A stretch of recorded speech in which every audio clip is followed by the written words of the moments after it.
Hello, welcome to Waiting for Game, a podcast presented by Melee Stats. I am your host, Community Wheat, and we start a lot of these episodes saying we've got a big episode for you today. But I actually truly do believe it when I say that we have a really big episode for you today, because we have to talk about one of the biggest tournaments of all time. We have to talk about one of the biggest losers runs of all time.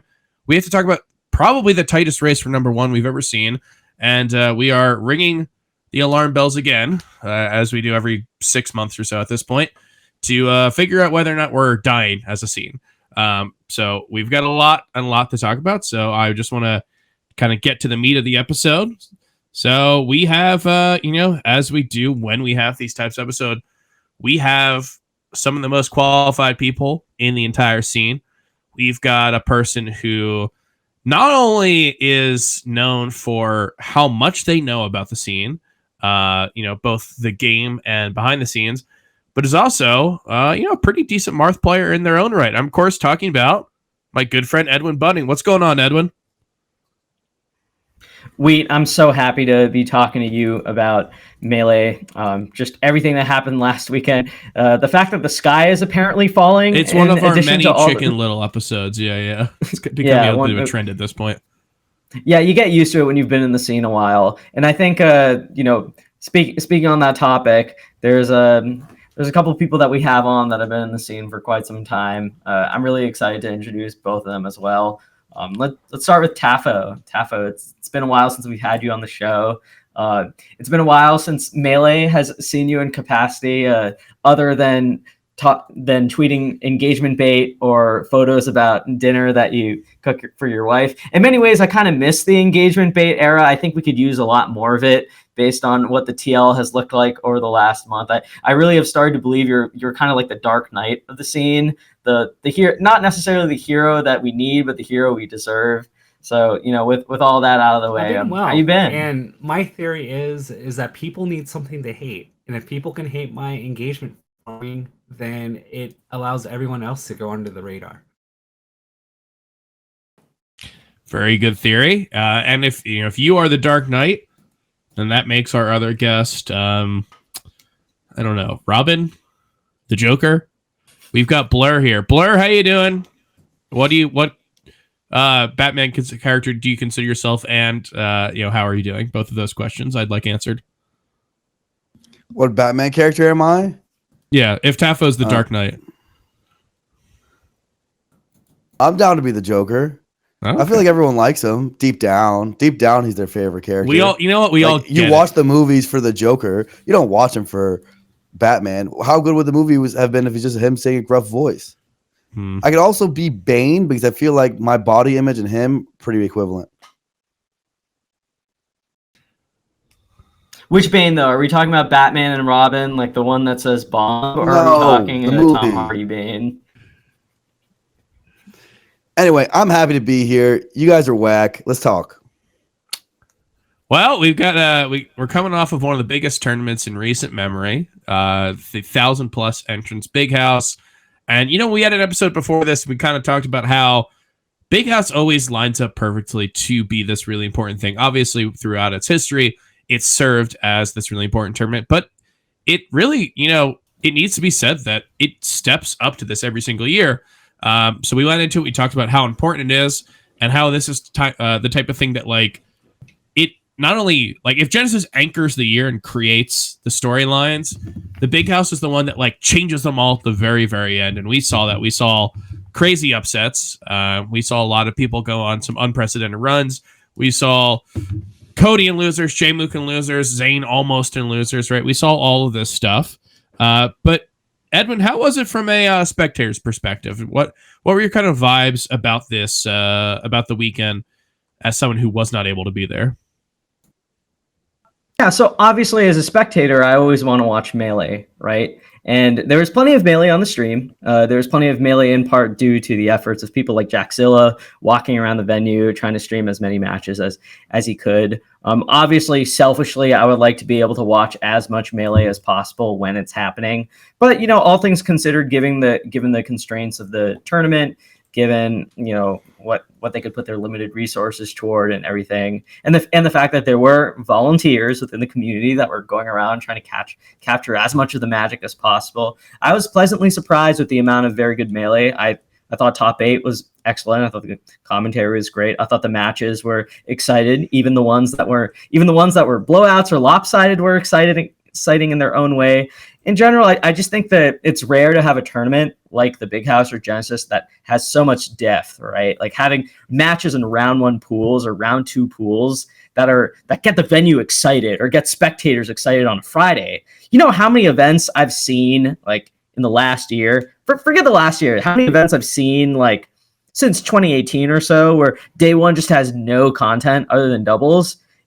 What events like the Big House do, and what I'm glad they did this year with round 1 and round 2 concurrently, with putting round 2 for the stream and having good matches nonstop in the venue. I just think it's a better experience for everyone in the long run. And even doubles top 4, top 6 or whatever was pretty exciting Saturday morning too. So all in all, I thought there was always melee to watch. There was always stuff to follow. Do I wish that there was more of it I could have seen when it happened? Yeah, absolutely. But I'm not complaining too much. I thought they did a job well done. Blair, you and I were at the event. What were your experiences as someone who got to go? The event was all right. It was pretty much copy pasted from last year. That's what I told Robin. He took his venue layout and his format, and he pretty much put it in for this year. I think that's fine because I thought the last one was his best event yet. Big House 10 was in terms of from an event organizer perspective, I thought his best job that he'd ever done. And so I think it's fine to just do an iterative year. Some new stuff I liked. He had a new arcade vendor who had F-Zero AX, which is the arcade version of F-Zero GX, my favorite racing game of all time. I enjoyed that. I won every race I went on. They also had arcade version of Monkey Ball. Anyway, I know you guys don't care about that, but the point is it was pretty much the same event with like that, and that was like the biggest new addition I saw. As far as the actual gameplay goes and like all that, I think it's hard to translate for people out there because there was only one stream. I think recording setup matchups are going to go up soon. But it was a mixed bag because like on one hand, I thought doubles, this was the weakest Big House doubles we've ever seen. It just top players seem to be trying to make events have less and less events. Big House used to have regional crews, then they stopped that. Now we're apparently not doing doubles. And in the wake of the fact that this is probably the lowest viewership Big House that I can remember, at least in the last like 8 or 9, I think we peaked at 45, and day 1 viewership was as low as like 1.5. Big House usually gets 70K, 75K plus. I'm not sure those numbers. I was there live. I haven't even checked, but it was quite low. I don't really like seeing a trend of less premiere content and less streams. I think obviously they had a lot of limitations because of venue internet and things like that. But did it make me feel good, and did it make me feel like we're going in a great direction. So I like that to be better. I think that's definitely the biggest bummer of the weekend. But the actual matches, like the quality of the matches were really good. Best set of the tournament is either Mango Moki or Zane Ossify. I think those were pretty clearly like heads and shoulders above. I thought first set of grands, Cody Plup was pretty good too. And there was a handful of other, a lot of good game 5s, stuff I enjoyed watching. But also actually Junebug versus Magi is up there too for best set of the tournament. That was also really good. And the real thing, Cody. So yeah, there was a bunch of really good memorable sets. Ones which I think like if you made top 10 sets of the year list, I think like 4 of them from Big House might make it. Like, so gameplay was really good and it was very interesting. A lot of good storylines going in, especially with such a lopsided bracket. It's always nice to see, like, have these big events, have Genesis and the Big House be these things that we prep up, and I guess that also prep up the community. It's always nice to see them actually have great melee, because that type of thing, we kind of take it for granted how often our large premier tournaments are actually incredible to watch. Like, right? We've had big tournaments that have not been incredible to watch. So having the recent few super majors that we've got to see be this good is something that I think we're really blessed by. Tava, what are your thoughts on kind of where we're standing right now and what the big house means to Melee in 2023? I think the players describe it pretty well, and it definitely passes the vibe test. But whenever we think of the big events of the year in our landscape, it's Genesis and Big House. So it's nice to see that for the most part, people will do their best to try to take it as seriously as possible. And if I recall correctly, it was one of the most stacked events that we've ever had in Melee history. So I think it's always going to be I call it the Easter Christmas equivalent of like if you're like religious, like you have to go to those events if you're competing, or else you're not a good Melee player. There used to be when we had Evo. I've heard the word C&E Catholics or C&E Christians thrown around, which is Christmas and Easter. So I would call them G&E Smashers who went to Genesis and Evo. And now I guess they're G and TBH Smashers, which doesn't sound as pretty, but yeah, no, I do think that people really try to make their way out to this. And you get we had last year, which is the 10th anniversary. You get people who have been there for all 10 years. And I still do believe that people are on the streak of being to 11 iterations of it. So that's great to see. But let's talk about the Melee of it, because as you're mentioning Blur, we talk about like how important this is, but the sets were pretty damn good. We got to see some great Melee. Edwin, Smash historian yourself, in front of two storied veterans of the game. Tell me where Cody's losers run stacks up, because I think we just saw one of the best ever, but I want to know from you, did we just get to witness the best losers run of all time? We're going straight at it, huh? We're going straight at it. I'm putting him on the coals, on the hot seat. What do you think, Edwin? I think it's top two. I think it's top. Hedging your bets already. Dude, that's like such an. I think it's top two, and I think it's arguably the greatest. I think that what Cody accomplished, particularly the scale of it, coming from round one of winners and losing there in a legitimate set to defeating a slew of opponents that are major contenders and people who can defeat major contenders, is extremely impressive. Like when you look at Melee history, when you look at the majors and super majors, forget super majors for a moment. Just when you look at majors, any event that we consider like worthy of that title, but usually the type of losers runs that we see, if the person wins the event, is coming from something like winners semifinals or winners quarterfinals if we're lucky, right? There's the winners round of 16 run at low tier City 7 where HBox lost to Albert and then cleaned up the rest of the tournament through losers. That's usually the furthest we get when it comes to losers run. But when we're talking about like the big, long losers run from like round one of top 64, where you lose that and you lose the next match and you could get 33rd, truth be told, there's only like really 3 losers runs like that, right? You're talking about something like Press Start when Mango won that event after being DQ'd to losers. You're talking about Pound 3, which obviously we covered in our video, which came out this week. But there's the Pound 3 losers run where he infamously played Link Dittos or DK Dittos or whatever with Link DK with Silent Wolf and then beat a bunch of people through losers bracket, beating the whole East Coast. And then you have this. So let's recap this for a moment. We've had 20 years of tournaments for this game, more or less, right? We have an event with that's supposed to be the last big Melee tournament ever right before Brawl came out, where Mango beat the entire East Coast, basically 1 by 1. 7 years after that, you have a smaller major where he still beat a bunch of top West Coast talent and a lot of people capable of winning majors, and another losers run after he gets DQ'd. And then 8 years after that, at a tournament that you could very reasonably call the hardest tournament of all time, factoring how volatile competition is today and how players can really beat and lose to each other. And I think you absolutely have a contender. In fact, I think it's definitively above Press Start because of the prestige of an event like the Big House 11, the amount of people that were there and what it means. Now, between this and Pound 3, I think it's really hard to pick one between, the competitive integrity and the scale of competition that we have today versus, the historical stakes of Pound 3 and what it meant to beat the East Coast 1 by 1. But at the same time, I've read a lot of people comparing this to Pound 3 in terms of top 5 players versus beating top 10 players in a run.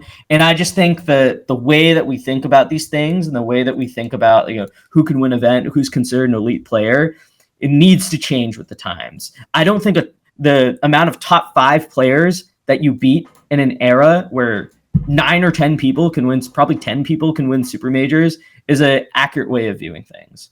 I still think that beating people like Hungrybox and beating people like Plup in a year like this one is extremely important. I think the difference between beating those players cumulatively and taking like a set off Jmook or something is really not that big. And I think when it comes to the uniqueness of the scale of this run, I think you have a greatest of all time contender. And you know what?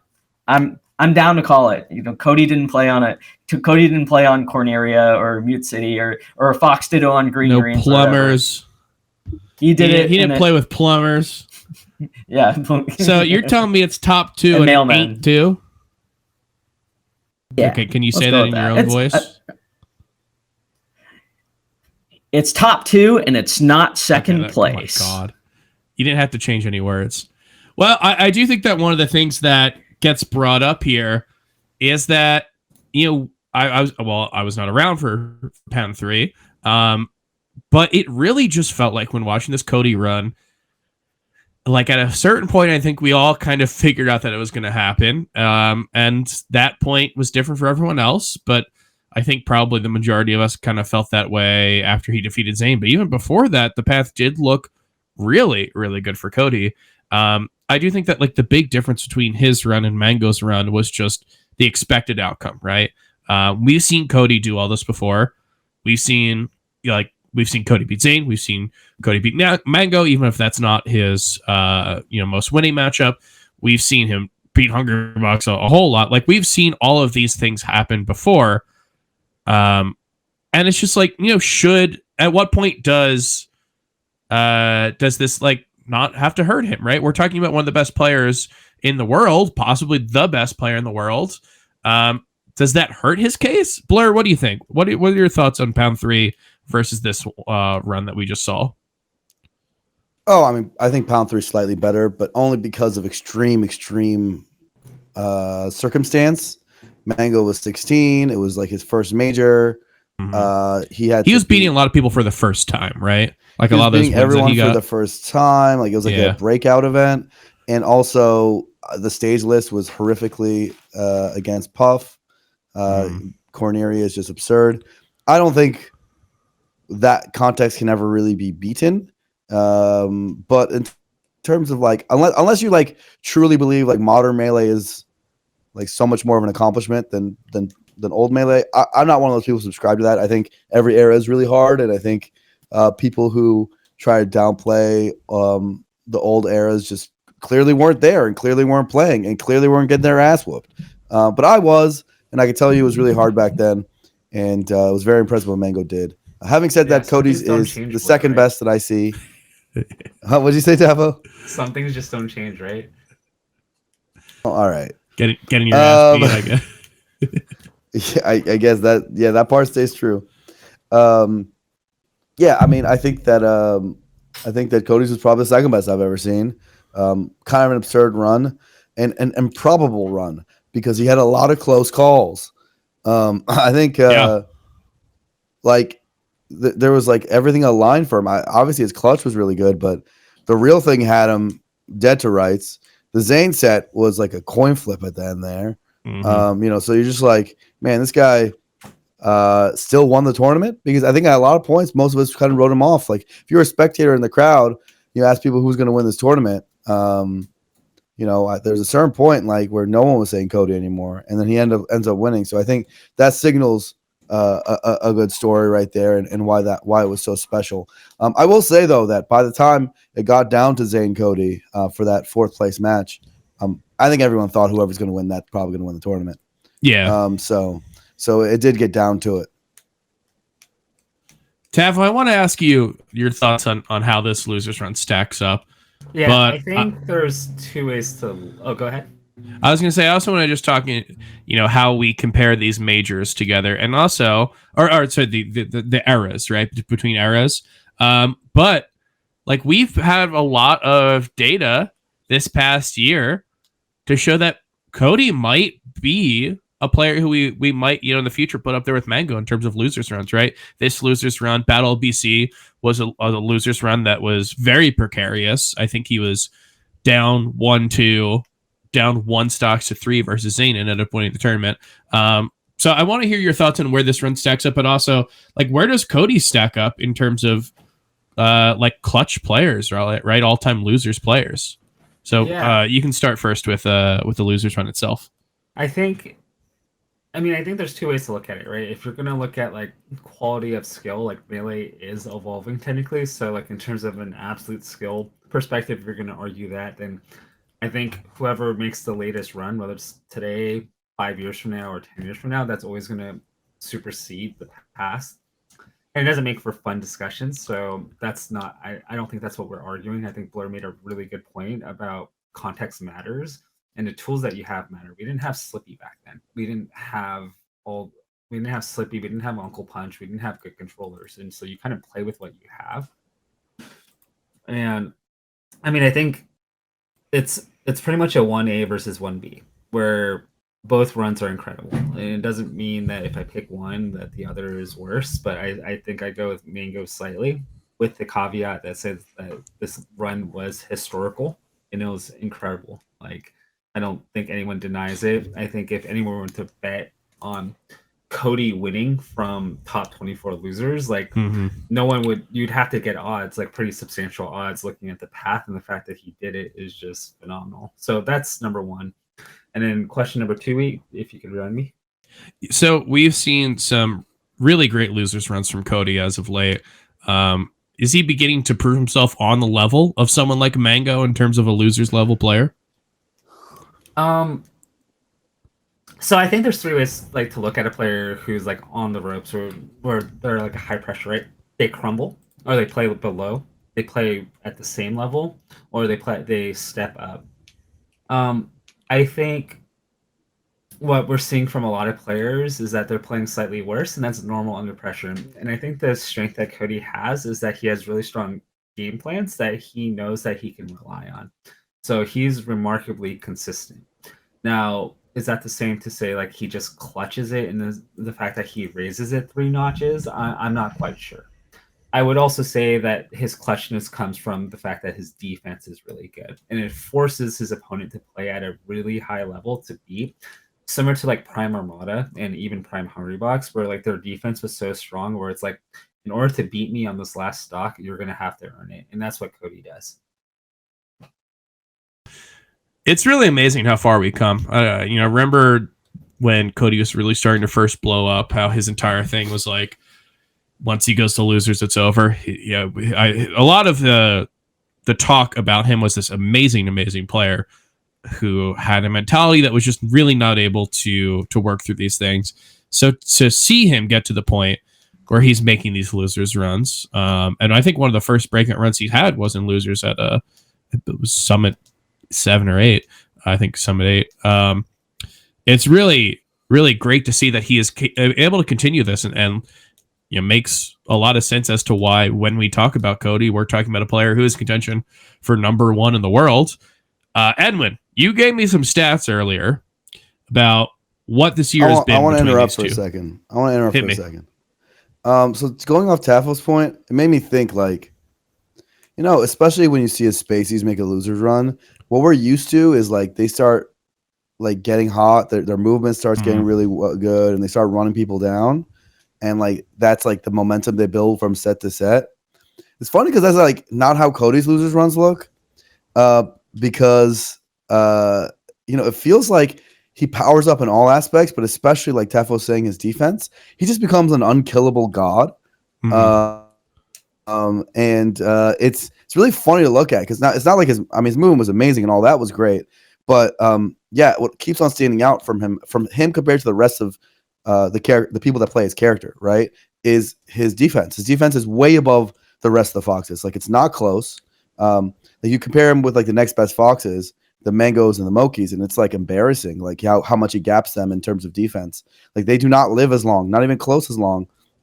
And it also kind of goes to make me think about like the Fox propaganda of how they talk about like, oh, he's a glass cannon, he's a glass cannon. I'm like, are you watching this? He's like the hardest character to kill, the hardest player to kill in the game right now.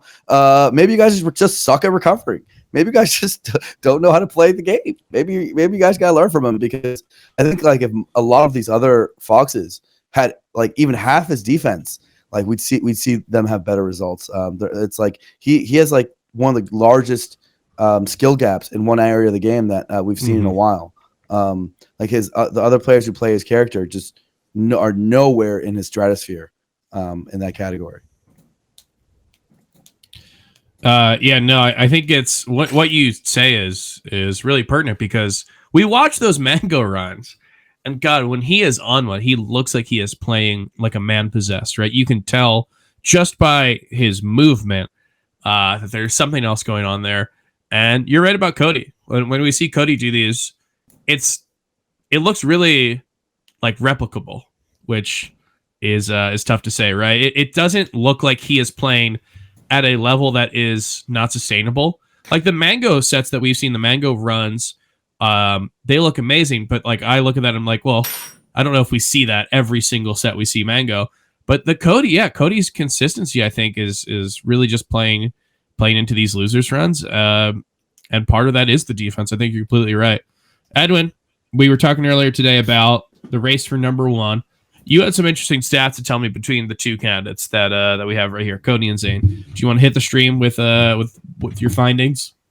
Yeah, so this will be a preview of next week's Monday Morning Marth or so. So these are the long story short is I'm going to be jumping into the Zane versus Cody debate. So if you're listening to this podcast or watching this stream right now, don't leak this. I trust you guys. Don't give this away, because I'm going to write it all next week. But based on my research right now, I looked at 4 categories mainly, right? I looked at how do these people do against the rest of the major contenders? So presumably what our top 10 is going to look like in some order. How do they do against the field like the rest of the competitors at majors? How many majors they've won? What kind of majors they've won? Is there a way that we can weight the majors differently? And then the last thing that I've looked at is how have they done at events where the other one was there, and how have they performed overall in the year, right? So just to drop some stats right now versus the top 10. So that's any order of Zane, Cody, J-Mook, Moki, Leffen, Hbox, Mango, Amsa, Plup, Wizard, Moki. Cody at events, not counting the off-season 2 or Redemption Rumble, Cody is 28-12, while Zane is 27-13. That's a one set difference between your win rates against the highest echelon of play, what can be broadly described as such, right? So that's one area where Cody has an advantage. However, Zane just doesn't lose to people who aren't in the top 10. And the only event the only event which Cody did not win, let me put it this way. So Zane doesn't have a loss to anyone outside the top 10 within this calendar year at an event where he's going like Marth and everything. But Cody has 4 of those losses. Now, 2 of them came out of events he won anyway. He won Wisdom Melee, beating Zamu and a bunch of other people. He won the Big House after losing to Morse Code in round 1 of top 64. And the other 2 happened at one event, which was tipped off, where he lost to Polish and Kadoran.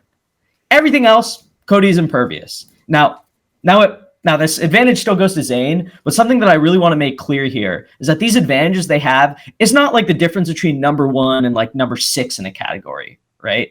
You're talking about people who are still like better than everybody else. This is by the margins against each other in just these 2 categories.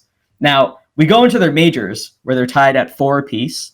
But when it comes to distinguishing these majors from each other, you're going to run into even more difficulty, because Cody simultaneously has the most prestigious major in there in the Big House and the least prestigious one in Major Upset. And Zane has a bunch of really good majors in the middle between SmashCon, Gommel, Fate, and something else that I'm forgetting. Smash and Tipped Off.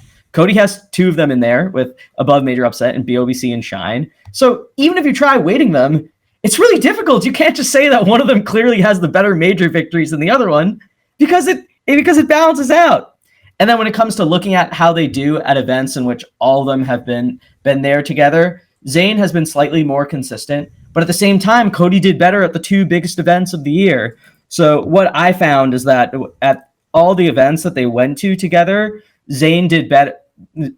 Zayn did better at all, but or he out of like 9 that they went to together that were serious events. Like Zayn did better at like 5 of them, and Cody did better at like 4 of them, or something like that. I'm looking at this right now. So this is basically, so the long story short is that in any category you look at, which is relevant for determining number one ace, the advantages that they have on each other in those categories are slim. And not only they're slim, they're like equally slim in every category. So I'm not like, there's no BS here. There's no cap when I say that this is genuinely the closest number one race I've like ever seen.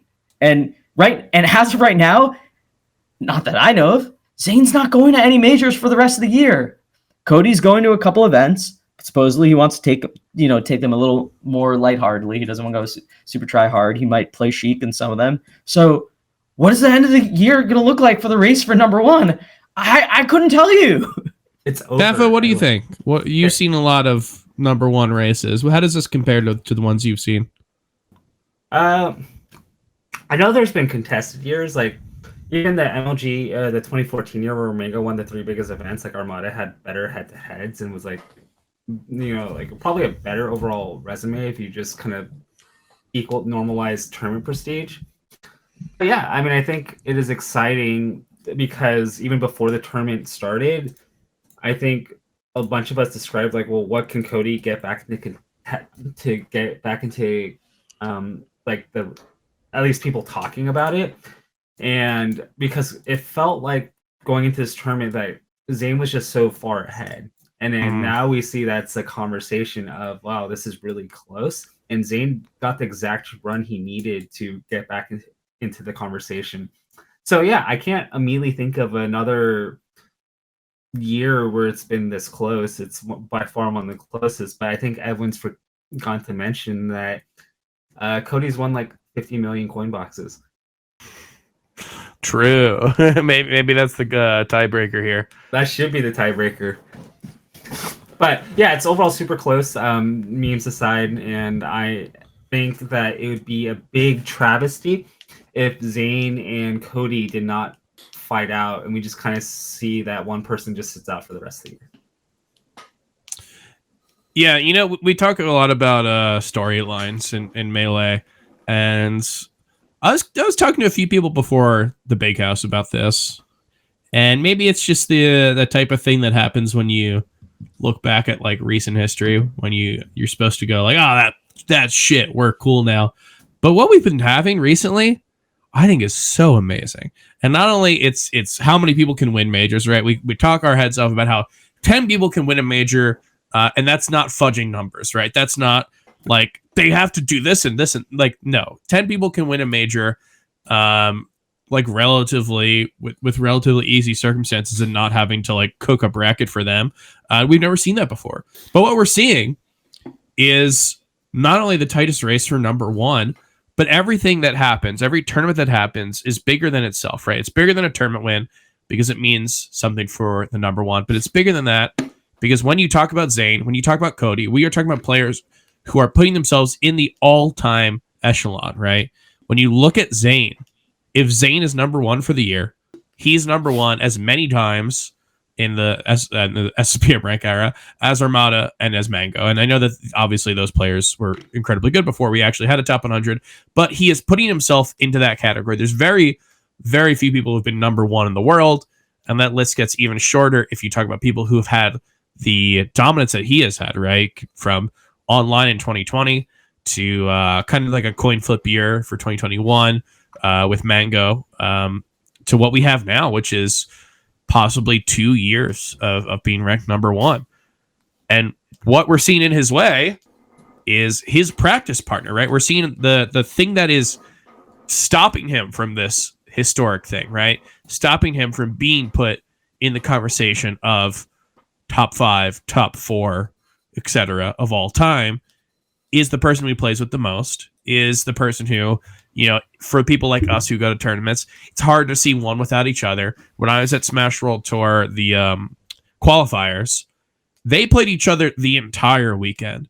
They had the best North American players from the East Coast, right? They had it was a bona fide major, and they only played with each other. These are two people who are determined to duel each other, right? They're practice partners, and like we are honestly seeing both of them pull each other up. It is some of the best melee we've ever seen. And when we talked about Genesis 8, is that the year, right? We talked about Genesis 8 winner semis as one of the most powerful sets of all time, and the fact that it was two people who didn't make any mistakes virtually. A lot of times when we talk about the best sets, we talk about really sloppy sets, but those were just two people duking it out. Shine, I think, also had this feeling of just like two people at their height, and I think it's just amazing to see. We really don't get this. Even we've had HBox Armada, right? We've had Armada Mango. We had all these great rivalries, but really, it's a really good story over the course of years. But a lot of those sets weren't pretty. Like, right? We like the ones that Mango won, but there's hell of a lot of sets where Armada just kind of washed him, and the Armada Mango sets or the Armada HBox sets weren't a joy to watch. like we are seeing not only okay, well, you liked them, but we're seeing some of the best stuff that we've ever seen. Blair, what do you think on Zane and Cody, and what do you think on Melee's storyline? Because I've been hearing that we have no storylines, and I get that if people say it's no storylines, it's on the job of people like us. I understand that, but I want to hear what you think as someone who has been in the game forever and is currently pretty ear to the ground. So what do you think about Zane, Cody, number one, and the storylines? So I think I agree. It's very close. I thought it was going to be Zane. Like I thought, like in the middle of the season, that pretty much like Zane was gapping too hard. That it was very unlikely for anyone to come back. And then, I mean, with this tournament, Cody just got the best win of his career by like a large margin, and Zane had what it turns out to be apparently the worst Zane possible performance, which is fourth. Like fourth and fifth seems to be like the worst he's capable of doing. So that's like if Zane has about as bad as he can do, and Cody has literally the best, like arguably anyone's ever done, and certainly the best he's ever done. Yeah, that tips the scales a little bit, especially in a low sample size year. And I think now it's basically a runoff. I think it's in both of these players' best interest to not leave it up to the voters. I think right now, if people want to vote, no one would know what to do. And it would kind of be whack.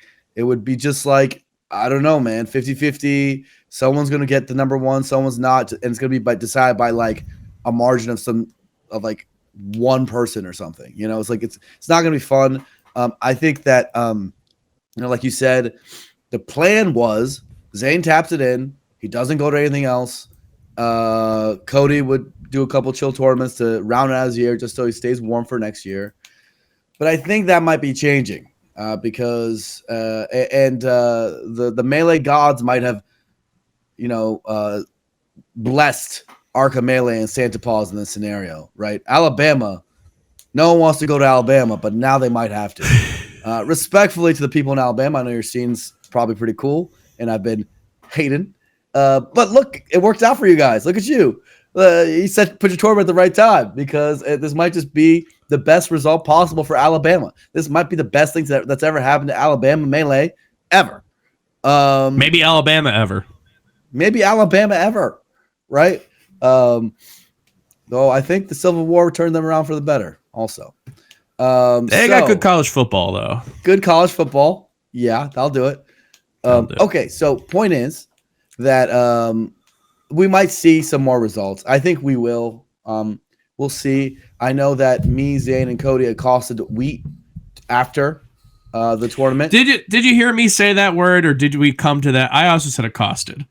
You said accosted? I didn't hear you. Yeah. I know we did that.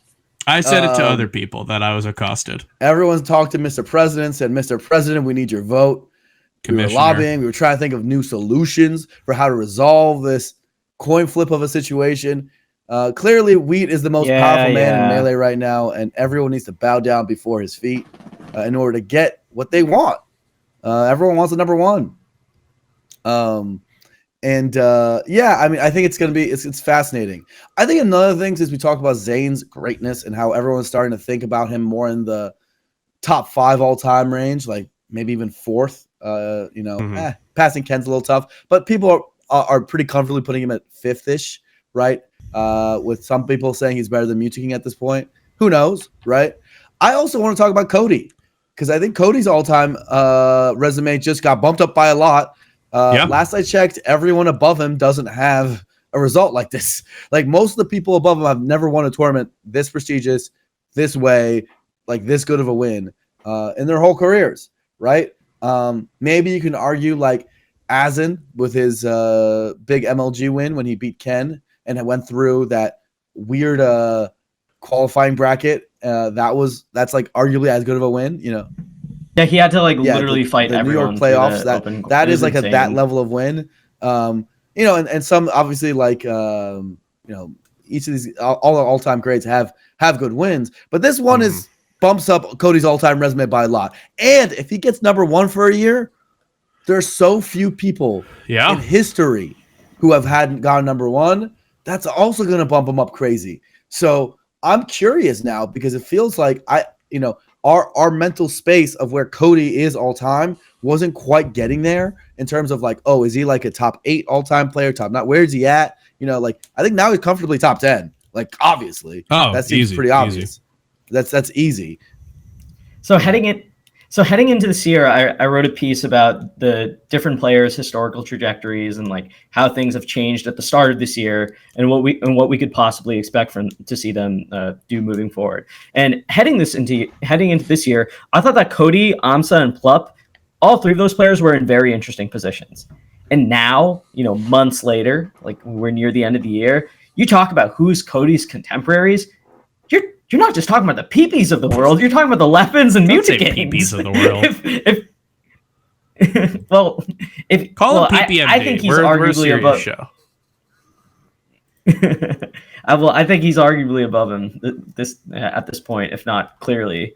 I think I also wrote another piece earlier this year talking about, you know, each player's potential case for greatest Fox player ever. I think it's kind of tough to beat someone like Mango for that title, let alone even like catching up to someone like Leffen, who has so many solo Fox major wins, including Evo now. But I think for someone like Cody, you know, maybe he carves his own path as the greatest Fox player ever, as the only solo Fox to ever be number 1 for a whole year. That would be a tremendous accomplishment. If you want to talk about storylines in Melee, for 20 years, it's never been done. We've never had a solo Fox at number 1. And it could finally happen. The best character in the game, never having the sole title of number 1 by himself. So, you know, yeah, I just think that the stratosphere of results that he's getting and the type of accomplishments that he has, you know, these are things that transcend rankings for a year or a half year or whatever. These are things that put you in an elite class of player where everything that you do becomes additive, right? Mm-hmm. It's just a question of whether it's significantly additive or not. And, you know, Cody's hitting that tier where finishing a year number 1 is the type of accomplishment that'll propel him above so many other people, or winning super majors will propel him above so many other people. So I just think that there's quite a lot that he stands to gain from continuing to attend events, even if it may seem like it could be in his best interest to not go to stuff or be selective. I really think that at the sphere or at the level of accomplishments that he has, like, he could really do so much. Like it will ultimately help him in the long run. Yeah. And it'll help him build an already very. I'd love to see them play sometime before the year ends, but yeah, we'll have to see what comes of that. One thing I'll say though, I think you're completely right, and I think it's interesting, right? We talk about how old Melee is, and it's the kind of this perfect point where it's old enough that we have a history and that it's important, right? It's not like we're talking about who's the greatest Ultimate player of all time, because it's like, yeah, that game hasn't been out very long, and most of the time it was out, there was a pandemic. Boo-hoo. Like, who cares? Being the GOAT of that one doesn't have the same weight. And it's not like basketball or something where in order to be the GOAT, you have to have this ironclad resume. We're at 20 years where we have history, and yet it is a short enough time period where we are able to see everything matter, right? Every tournament you see that these people win it matters in the long run, right? Like, you're right. Every time we see Cody win a major, that is something that he has that some other all-time great players don't. Like like you said, this big house victory, very few people who have a win on the level of this. It's one of the best victories, one of the biggest majors that we've seen, and a lot of people don't have that. So it's really amazing to see these players who are creating the history and are still in it all, right? Like these are players who are in the prime of their careers and are still pushing forward into this, like the level of players that we thought at one point we might not have seen anyone break into, right? At what point does Zane become better than Ken? At what point does Zane become better than HBox, right? We like these are conversations that we never expected to have, and yet we're already kind of getting into them, not only with Zane, but with Cody. Like we're already talking about, is Cody a better player than Leffen? Is he better than PP? Is he better than all these other people who have had these really long, storied resumes? So it's amazing to see that we're able to live in the history and have the great history of all these people before us, but still have enough competition from these players that they're able to break into this this realm, this echelon of players. Tafo, I want to hear your thoughts on it, and then we can kind of get into what's going on at large in terms of Smash right now. Do you have anything that you want to say on kind of what we've been seeing from Zane and Cody, and also what this means for the larger history of Smash? I mean, I think it's kind of interesting, right? Because I think even Cody himself talked about this, and he went on Radio Melee this week as well to kind of see, like, is his legacy better than PPMD's already? I think the interesting thing, so there's things I'm excited about, but it gets under certain assumptions, right? Cody mentioned that if the conditions aren't right, his career could potentially get cut short by having to go to law school, and that's the scenario I would not want to see. And so my hope is that they are kind of just peaking now, like they're starting to see success. And the worst thing that I could see happening is everything just getting written short, similar to like the post MLG era where Brawl came out and MLG disbanded. That like a lot of the careers of like Kareem DJ, PC, and a bunch of these people that quit because of circumstance, like we lost a lot of narratives and potential from them that I hope I do not see with the players like Zane and Cody. So those are kind of my thoughts on them. Yeah, one thing I just want to add on to what you're saying, Tafo, and why I think what you're mentioning is so important with regards to Cody's career is that for this decade, I don't think I'm stepping out of line when I say this has been Zane and Cody's decade. If you're talking about the greatest players of this new generation, it's really those two. There's great players like Jmook. There's players that are coming up or now just starting to cement themselves in this position like Moki. There's all these Mango's other had a people pretty that we good think decade. can win majors. Mango's decade's pretty good. Yeah, well, yeah. But I think for people who like consistently won majors throughout and like represent this new era of the game, I think it's Zane. Do you mean past 10 years? Or do you mean the 2020s? The 2020s. Yeah, and I think one more thing to add. Good to clarify. Who are ascending to like that they are now cracking top 10, and we can start putting them in our GOAT pyramid. But I think there's a tier of players just below that, right, that are hitting the territory of like the Wizzies, the SFATs, and the S2Js that I don't think we can really ignore. So like, I mean, I think in the history books, when everything is said and done, you got Amsa, you got Jmook, you have careers that are still young where I can see them definitely playing for like 3 to 5 years at least, and their stories are still being written today. Mm-hmm. Yeah, I know it's. I think probably everyone has this where they get into the game and they are learning the history of the game because there's so much of it, and it kind of like, I don't know. I think when you get into something, I think it's really easy to hold that history as like really precious. I know I did this when I got into sports. I like read all that I could about the history of football or whatever. And then it became really hard to reckon what I saw live with my own two eyes as something that like could rival those things that I read about as like hollowed stories. And it's kind of the same thing with Melee, is that I think a lot of people have trouble seeing some of the players that they grew up or they got into the scene idolizing. And they have trouble like seeing that there are players who are able to surpass them. But I think it's a great thing for the game that that like we are able to see people break into this echelon. Yeah, I'm very excited to see what happens in the near future, and I think you're exactly right. I do hope that we get to see more of Cody. It's this one thing that I think we take granted, that these players are entering as much as they do play as much as they do, because for a lot of reasons, it's kind of not a given. We have 20 some odd years of history in this game, and I think that it is one of the things that makes the game super special.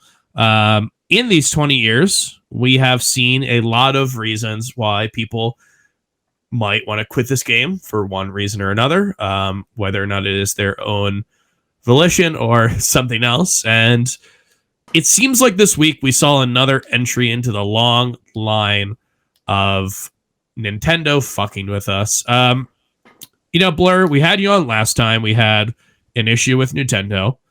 You're our go-to guy, I guess, when the sky is falling.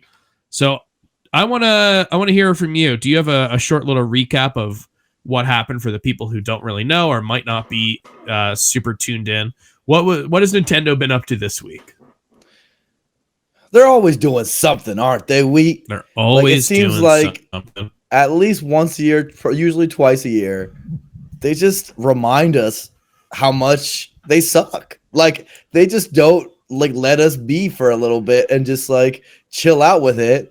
They just have to we have a cool tournament, we feel very good, everyone's inspired to play the game, and then they come out with this a day later and bum us all out. We're like, bro, why don't you chill? They're like that annoying person at a party who just doesn't stop talking. The get together is great, everyone else is good, but this one person is just ruining it for us. They're ruining Team Rocket. Well, I like Team Rocket. I would party with Team Rocket. Jesse and Jane, they're homies. Meowth, that's right. But I don't like Nintendo at all by comparison. I wish they were like Team Rocket, but they're somehow more villainous. What happened was that, in midst of nothing, apropos to nothing, they dropped 3 licensing docs, community guideline docs, for the major regions. I guess 4 because they did Australia one too. In Japan, which covers all of Asia, Australia, which covers Australia, America, which covers all of the Americas, and Europe, which covers MENA, Europe, Middle East, and Africa. And so basically the whole world. And in those community guidelines, they're asking for preposterous things, hilarious things, restrictive things that, frankly, no tournament currently in the ecosystem falls under. Do they allow tournaments to have water? They don't want tournaments. They don't want tournaments to have water. They will barge into your tournament and take the glizzy out of your hands if you buy from a concession stand. They think that is bad. They're banning charity events. They're saying yo, if you're a high school club and you're running stuff, you have to go through your school to get approval. What are they doing, bro? It's just sus as hell.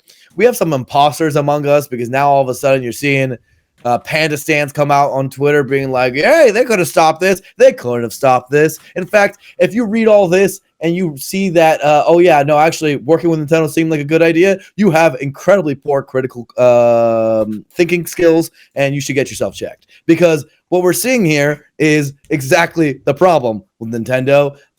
They are antagonistic to us at every turn. This is mostly a ploy to get more events onto official licensing so they can control them better and so that they have a better understandable database that they can wrap their heads around. I don't know if we should exactly give that to them because obviously it doesn't seem smart. But I'd like to repeat, community guidelines they put out were incredibly restrictive and frankly none that anyone could follow. I don't think there's a current tournament in the scene that you would know of that follows these community guidelines. I'm even talking about locals. The most local of locals doesn't currently follow these guidelines. No 20-man tournament that I know of follows these guidelines. That's how restrictive they are.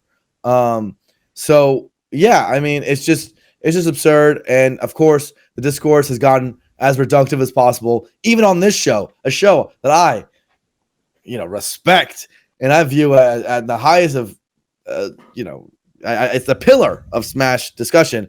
The title of this section is Smash Doomed, because apparently the only analysis we can do is, is it doomer or is it gloomer, right? Like that's it. Like that's all we got. I wish we go to a little bit more of an intelligent analysis where we can talk instead of like, I feel like every time we have these discussions, what we have to do is assuage everyone's fears. We'd be like, no, guys, please keep playing. It's going to be okay. It's going to be okay.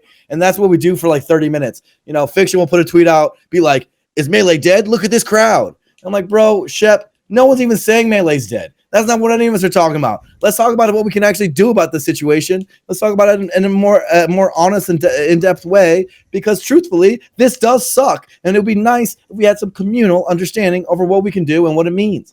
And so for me, why I come on these shows is not to, I mean, to some degree, I like to make people feel good, but I don't think this type of show, I respect you guys once again, has a nerdy audience. It's for the hardcore. Everyone who watches this show, I assume, is too down bad to ever leave, right? You guys are addicted. I get it. Melee's fun. You guys aren't going to stop playing. And you think anything I'm going to say is going to make you stop queuing to Slippy as you're watching this? In fact, I think half of the people who are listening to me right now are playing Slippy as they're listening to this, right? They're not leaving Melee. What they need more so is to understand, to get the depth of understanding that we can provide them. So I try to tell them the truth, tell them the behind the scenes stuff, and really inform the people. Because once we're informed, things like, you know, the charlatans, the imposters among us, talking nonsense. Oh, well, those things don't work as well, right? And those circular logic and uninformed takes don't catch on in the scene as easily. And I'm proud to say that I think for the most part, the scene is more educated now through these sort of discussions than they were in the past. And nerds, we need your help, because whenever people come out like that, y'all need to be the ones that push back. So Blur, let me start off with something. Let me set you up here then, okay? What do you think is the biggest misconception that people have about these guidelines that have come out, and what is the truth behind? And what do they think what is the underlying truth hidden in that misconception, or what is the contradiction to it that you have seen? Okay, so number one, to push back on a horrible tweet by someone who, again, seems biased. The guy who runs Luminosity said something like, "Oh, these are similar to other developers' community guidelines." They're not. Literally, they're not. Spend 5 seconds Googling Rocket League or Capcom or Bandai or any of the other ones. Those are not even close to this. They don't even include any of the. You think Bandai's out there talking about you can't do charity events? You think that's on their stuff? No, it's not, man. And the numbers are literally multiple times higher. Like Rocket League allows us like 50K in sponsorships. Nintendo doesn't allow any sponsorships. Any. Like, what are we talking about right now? It's not even close. It's ridiculous to make that comparison, and it's comical, and it's frankly callous relative to the history. Here is a second thing. Here's a second thing that matters. Those other communities do not have an antagonistic relationship with their developer. What does that mean? That means when the Capcom community and the Capcom player base gave feedback about their community guidelines, it mattered to them that Capcom fix it, right? Mm-hmm. Because they're like, hey, we want to try to follow these guidelines, right? We don't want to try to follow these guidelines. I don't think anyone is sitting here being like, you know what, Nintendo, come up with a new revision, redline this, fix it up, and we got you, bro. We'll fix it. We'll follow whatever you guys are saying. We'll go lockstep and key. We don't want to go lockstep and key. We want to fight the good fight. And then that goes to the next biggest misconception. The thing that pisses me off the most, actually, the thing that gets me heated, right, is that people will look at this stuff and be like, oh, this just makes the scene more orderly, adds more process into the ecosystem. Isn't that good? This helps mature the ecosystem. No, that's not good. It doesn't mature the ecosystem. It just gives more power to the developer, and our developer sucks. That does not move us in the right direction. What are you talking about? No, we've had 22 years where we've existed without having everyone and their mother in a database in some ghoul's PC. You know, like we don't need to have everyone have a signed contract in blood with them. We don't Since when do we want that? Why is that process good? Why is that a good thing for us to have? I don't think it's good. I don't think it's a smart thing for us to be doing. And it's not something I'm exactly excited about, right? So, what they'll say, of course, is, oh, it's inevitable. It's inevitable. This is the Allen line. This is the one that's really stuck. The one thing he said that you'll see as a talking point from them is that it's inevitable that the developer would be involved in a competitive community. You need any esport needs its developer in order to survive, exist, and it's inevitable that they'd eventually get control. I'm like, it's inevitable. Bro, it's been 22 years. What are you talking about? What more data do you need? Also, there's other games which the developer barely involved. Look at Brood War, our closest equivalent in terms of an old esport. Blizzard, Activision, don't even know what's really going on. It's just running in Korea. It's being fine. ASL's dope, right? It's not inevitable. If you are too tired to fight the good fight, then shut the fuck up, is all I have to say, right? Sorry for cursing. I know that might ruin YouTube monetization, but I have to be there. I have to be there. I have to show the passion, right? Like, this is a forever war. It never ends. Even when they get all the power, if they ever get the power, if you do believe it's inevitable, you still have to fight the good fight. You know why? Because they suck, man. I know it's hard to accept that in your souls, but they do suck. We have a different vision for the scene than they do. They want different things out of the game than we do. They do not care about pricing. They do not care about our commentators. They do not care about our legacy. They don't care about our culture. They don't really want any of us to be monetizing their IP. As you see in the guidelines, they don't really want us to be RTOs to be making money. They don't want everything they do has led to that point. We are poor because of that general sentiment from them, that they do not want us making money off their IP, right? As long as that stays true, as long as they care more about their brand value than our competitive integrity, than our growth, we're not going to be seeing eye to eye. And yes, I know this can be confusing for people, because especially you'll see like Ultimate people who like commentated a Nintendo Versus event, and they worked with some Nintendo people. They're like, hey, these guys seem pretty good, because those Nintendo representatives will look them straight in the eyes. They'll look them straight in the eyes, and they'll say, we care about the community. And you know what? They'll believe it. It's true. They do care about the community, but they care about the community in different ways than we do, right? So they care about our growth. And this is the thing that I've been telling everyone. They want and care about our growth, but they want it to be in their terms. They want it to be with their control. So when you hear a Nintendo representative say that, when you see that at the top of the first paragraph of a community guidelines, they do mean it, but they mean it under their terms and with their brand represented in the way that they want. And unfortunately, we don't care about their marketing. We don't care if Splatoon sells. We don't care about, having, each of our events be as poor as possible so they can extract as much value as possible from our scene. We actually want the opposite, right? So we don't see eye to eye, and we're not going to see eye to eye. And I hate to tell you all this, until a new developer comes out, until a reverse engineer version of Melee comes out so that we can pull ourselves away from their shadow, we're going to be in a forever war. It's not going to stop. You're going to see more of this every year. It's part of being part of Melee. Welcome to the rebellion. Enjoy your stay. So Tafo, something that at least give him his props. Come on. well done, Blur. I appreciate. No, I appreciate. Right Is it good? Well, this is related to something that Blur mentioned, and Tafo, you and I have spoken about this, and obviously you've written about this as well. So Blur mentioned talking about what Nintendo wants, or part of what Nintendo wants here is control and getting certain conditions from events in order for events to operate with their license, right? So could you go into detail about like what that exactly entails of, and like what that control means, and sort of how that's reflected in the relationship between events and Nintendo in this case? Like what do they get essentially?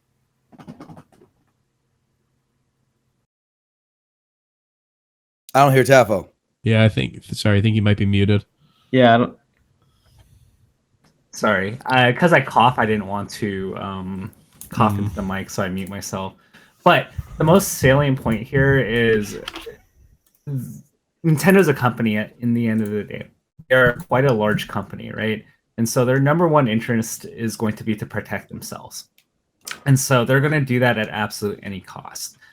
And anything else that doesn't fit that ultimate goal, I need to find another word, but anything that doesn't fit that goal is going to be secondary, right? So if the community could make millions of dollars, like I'm just speaking hyperbole here, if like there were tens of thousands of people participating, the ecosystem grows substantially as a result, but there's like a 2% chance that something can happen that potentially damages the brand of Nintendo, like they're gonna squash it. Like that, they're gonna do anything to protect the image of Nintendo.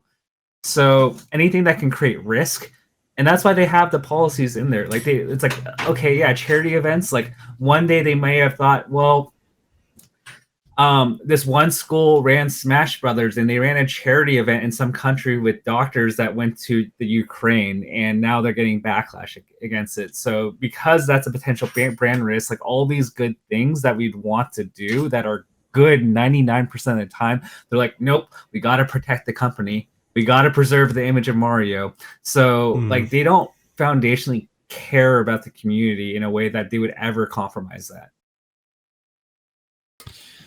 You know, at risk of... No, actually, there's no risk. I'm going to wind the blur machine back up. I'm going to take the big, key at the end of your back and wind you up. We have a huge repository in our scene of clips and other, videos that you can point to. You can point to Mango saying we're cockroaches, or Scar daring a police officer to come and take his CRT, or even a very well done 30-some minute video by Melee Stats. We can point to all these things when we see this stuff happen, right? We and I wish we didn't, because the reason why we have all these things at the ready whenever shit happens is because it's happened so much. But Blur, what I'm asking you is what's the difference here, right? I saw Jacob Wolf just retweeted his interview that he had with Aiden and Slime last time this happened, and I think to myself, well, we're in a different place, right? We're in a different place than last time we had this conversation. What is different about this than the last time we had a sky is falling moment, which was, God, was it BTS? Was it Panda? I don't remember at this point. But what is different about this sky is falling moment than everything else that we've seen? Okay, so the difference between this one and the others is there's no finality in this one. We don't really know how bad this will be. And the reason we don't know that is because we don't know how much they'll enforce it, right? If they're going to go out there and send C&Ds and DMCAs to events which do not apply to licenses and don't follow community guidelines, like if they start actually enforcing it, then this is horrific and disastrous and like as bad as worse than anything that happened before, right? If they also are going to hold it against TOs for not previously being licensed. So for example, in 2-3 years time, if an event like Full Bloom decides not to get licensed for like this next iteration, maybe the next iteration after that, and then they apply to a license because they grew, right? If Nintendo says, actually, no, you're not going to get the license because you didn't follow community guidelines in the couple years that we had it out, that is disastrous, right? But if they don't actually enforce this stuff, if they don't do anything along those lines, then it's not that bad because it's just a bunch of words on a piece of paper that some lawyer came up with, right? Mm-hmm. So there's that. The other thing that we don't know is we don't know how scared our TOs are in terms of how they'll react. Are they all in mass going to apply for licensing? Right now, we have maybe 10, maybe 12 events which are licensed, right? We're not happy about that number, but it's there, right? That number is a considerable portion of our scene, but it's not as much as Nintendo wants. Nintendo wants far, far more events to be licensed. Why do they want more events to be licensed? Because it gives them a database of names, company names, people who they can go after and have relationships with whenever they want to push some levers of control, right?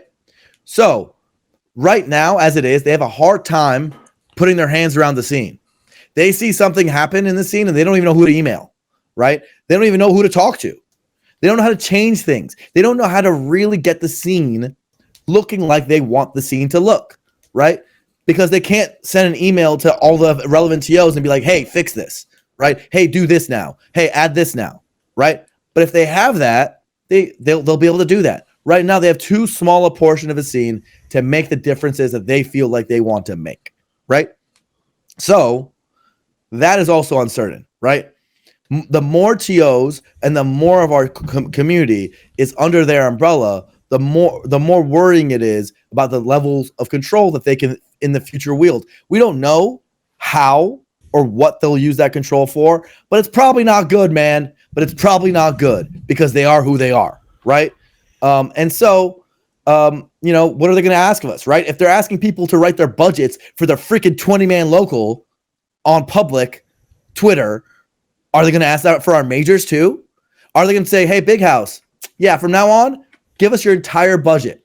And then when Big House says, yo, do you also mean like our broadcast rights and our sponsorship sales and all these other, yeah, they're like, yeah, absolutely. Give us it all, show it to us all. And now when Big House makes $5, they're going to be like, yeah, we want you to make $5 less, actually, because you're monetizing against our IP. And that looks like too much, right? And is that going to start making Big House think like, yo, I can't make money in this scene, even a little bit, because the developer is not letting me, right? Because they hate us making money so badly, right? Are they going to ask for more onerous things as time goes on as they get more control? So far, they haven't been able to wrap their hands around the scene and ask for the level of control that and enforce the level of control that they truly want. It's a matter of it really depends on how much they exert that control for us to figure out how bad this is. It's possible because they're so slow moving that the effects of this won't be felt for a while. It's also possible that none of us really apply, they don't really enforce it, and this ends up being a much ado about nothing. But I don't think anyone's going to actually follow these community guidelines, so it really goes on to them about if they're actually going to enforce them. Yeah, that's how I feel in terms of like how worried I am personally. And of course, you know who I'm, dumb little guy. I could be extremely wrong, but in terms of in comparison to the other things that we've seen, right? The other moments where we go, it is all over.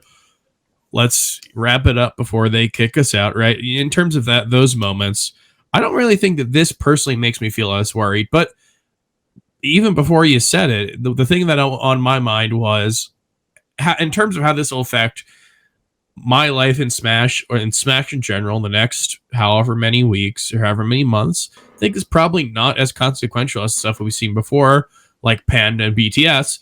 The thing I'm worried about is exactly what you mentioned, is that we might see the real pernicious aspect of this pop up 2 years later, 3 years later, right? We might look back at this moment as the one that changed it in a way that, you know, might not be able to be unchanged, in a way that you look at BTS or Panda Cup and Smash World Tour, and those might not have the same long tail in terms of their effects. But in terms of you know, how we're personally feeling, how does everyone else feel? Edwin, what's your calmness level on a scale of green being calm and red being alarmed? Give me a hex code. Yellow. I'd say yellow. Cowardice. Why are you yellow right now? Well, mostly because some of the restrictions they have, if they're not ridiculous, like some of the ones brought up about entrant limits and the ones about broadcast rights and budgets, they're just very confusing to read. Like there's like one of them, I think it was like question 11 and question 12 that they had in the Q&A had to do with tournament blocks and splitting tournaments into different blocks. And it seemed like they were trying to write a rule that was supposed to get around potential loopholes so that you couldn't run multiple tournaments as one big, so that like you couldn't have each pool of the Big House be run as its own tournament leading up to a final tournament, which would really just be top 8 or whatever. But the way that it was written was so confusing. It was on like, if I didn't know any better, I genuinely mean this. It just read like they didn't know how like tournaments operated. Yeah, I mean, also legal speak is written in a way that you're not supposed to be able to understand, right? Yeah.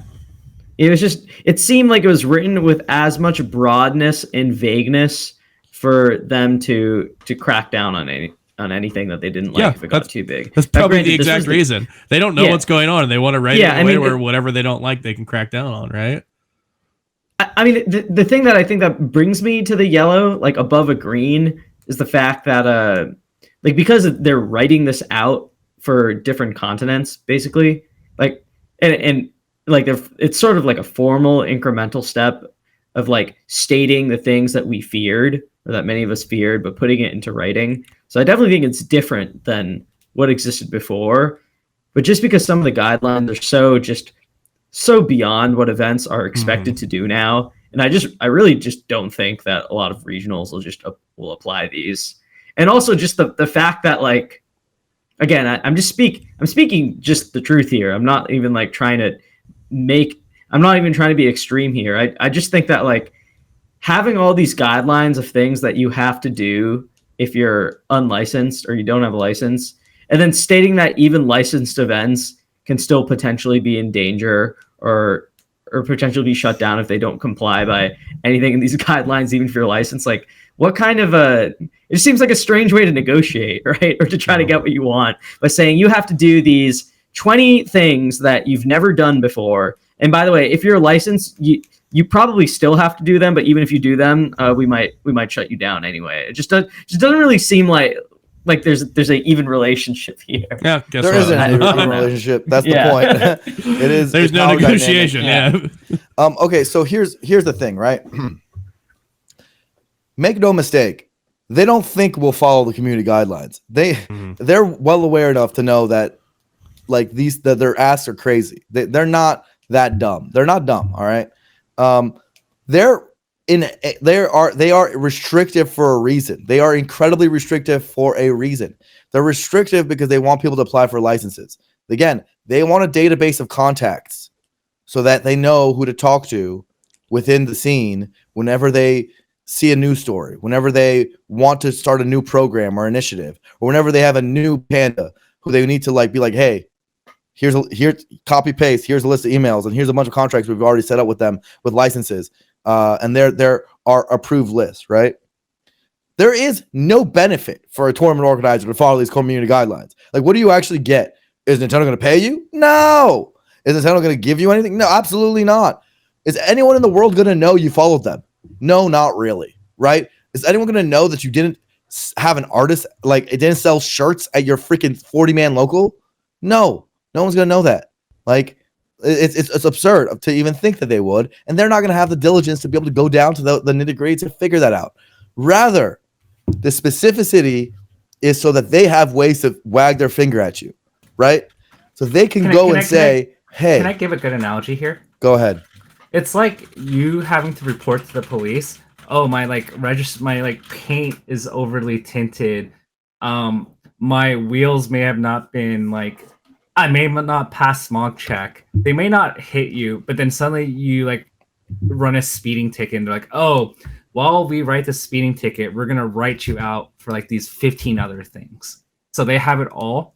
So the moment you get a Weed Map sponsor or do something that is really bad, like, they have a long list of things that they can tag you for. Yeah, I mean, their nightmare is that we go guerrilla warfare, make Smash G pages with no one's name on it, who they don't know how to email, and we have alcohol and weed and, you know, and porn, like, left, right, and center, right? Just ruining your YouTube algorithm. Sorry, Wheat. But I hate that the freaking AI can transcribe my voice and make us less recommended. But whatever. That is, like, what they don't want, right? That's, like, when you talk about what they care about, they don't want that, right? Because that ruins their family-friendly image. They think that, hey, someone goes to a tournament like that and they'll think badly of Nintendo as a result. I don't know which human being makes those type of connections, right? That they think that Nintendo was involved with the community event. But whatever. That's the way they're thinking, right? And so they want to stop that at all costs. And the way to do that is by showing the world, here are the guidelines that we set out. Anyone who doesn't set out those are clearly against us and clearly not for us. And they're also trying to carve out ways of, like, if you look at the naming section, where they're saying, hey, don't include the name Super Smash Brothers or even shortened versions of that. Good luck, SmashCon. In your tournament title. Don't say Nintendo or anywhere in the title. Don't say you're affiliated with us anywhere. They want to distance themselves so much because they don't want the associations that a third-party organizer is making in running their, you know, Wild West sort of event to come back to them. That's what they care about. That's primarily what they care about in this. And they want to get as much of the relevant events under their purview in order to be able to control them so that they follow their brand guidelines as carefully as possible. That's what it comes down to. Now, as far as what Edwin's saying in terms of like, how much work went into this was probably like 2 years of work for Nintendo. Like this was for Nintendo, as slow a company as they are, as slow it is to go through the legal process for them. Like this sort of document was not an overnight thing. This was like 2 years of straight work. This is an intentional thing, and it was a lot of coordinated effort. This is the Nintendo Versus department. This is the legal departments of every region. This would get approved by relatively high up people at Nintendo in order to be put out. They know that anytime they put something like this out, it's a major PR story. They know it'll be an IGN article, as it was. They know these things. And so they, at this point, know to be careful. And so this was like about 2 years of work. And they're hoping that the way we read this, we get scared and we sign up for licensing. That's their hope. And let's see if it works. I guess where it stands right now is we know that there very well could be an issue. And I think we're all I've talked to a few other people about this, and they kind of feel the same way, is that this does not feel like it is a death knell for Smash in the way that, other news kind of felt. So I guess we'll leave it at that. This is, very interesting, bad thing to be happening, but something that I think the full ramifications of are kind of still up in the air, right? We have no reason to believe right now that Smash is dead, but we also don't have reason to believe that this is going to go poof and never, come up again, right? Like this is not like a villain in an anime who it's like, okay, well, that problem is dealt with. We will never see them again. I think kind of the situation that we're at is that we're going to need more information, and this just came out this week, so these are like the knee-jerk reactions to this. Right now, we need to see, are tournaments able to run? Are we going to see regionals next year? Are we going to see majors next year on license? Are we going to see majors license that have changed in any single way? I think right now, as it stands, we have a lot to see before we know. And I think it's going to take a long time before we actually know the full ramifications of what these licensing guidelines mean. Before we wrap everything up, is there anything else that we want to say on this to, I like Blair, as you said, we assuage the crowd. Is there anything that we want to say to kind of talk about what this might mean and what maybe makes this unique in terms of every other thing that we've had before we go on to the other stuff at the end of the show? Here's since I know Tio's watched this,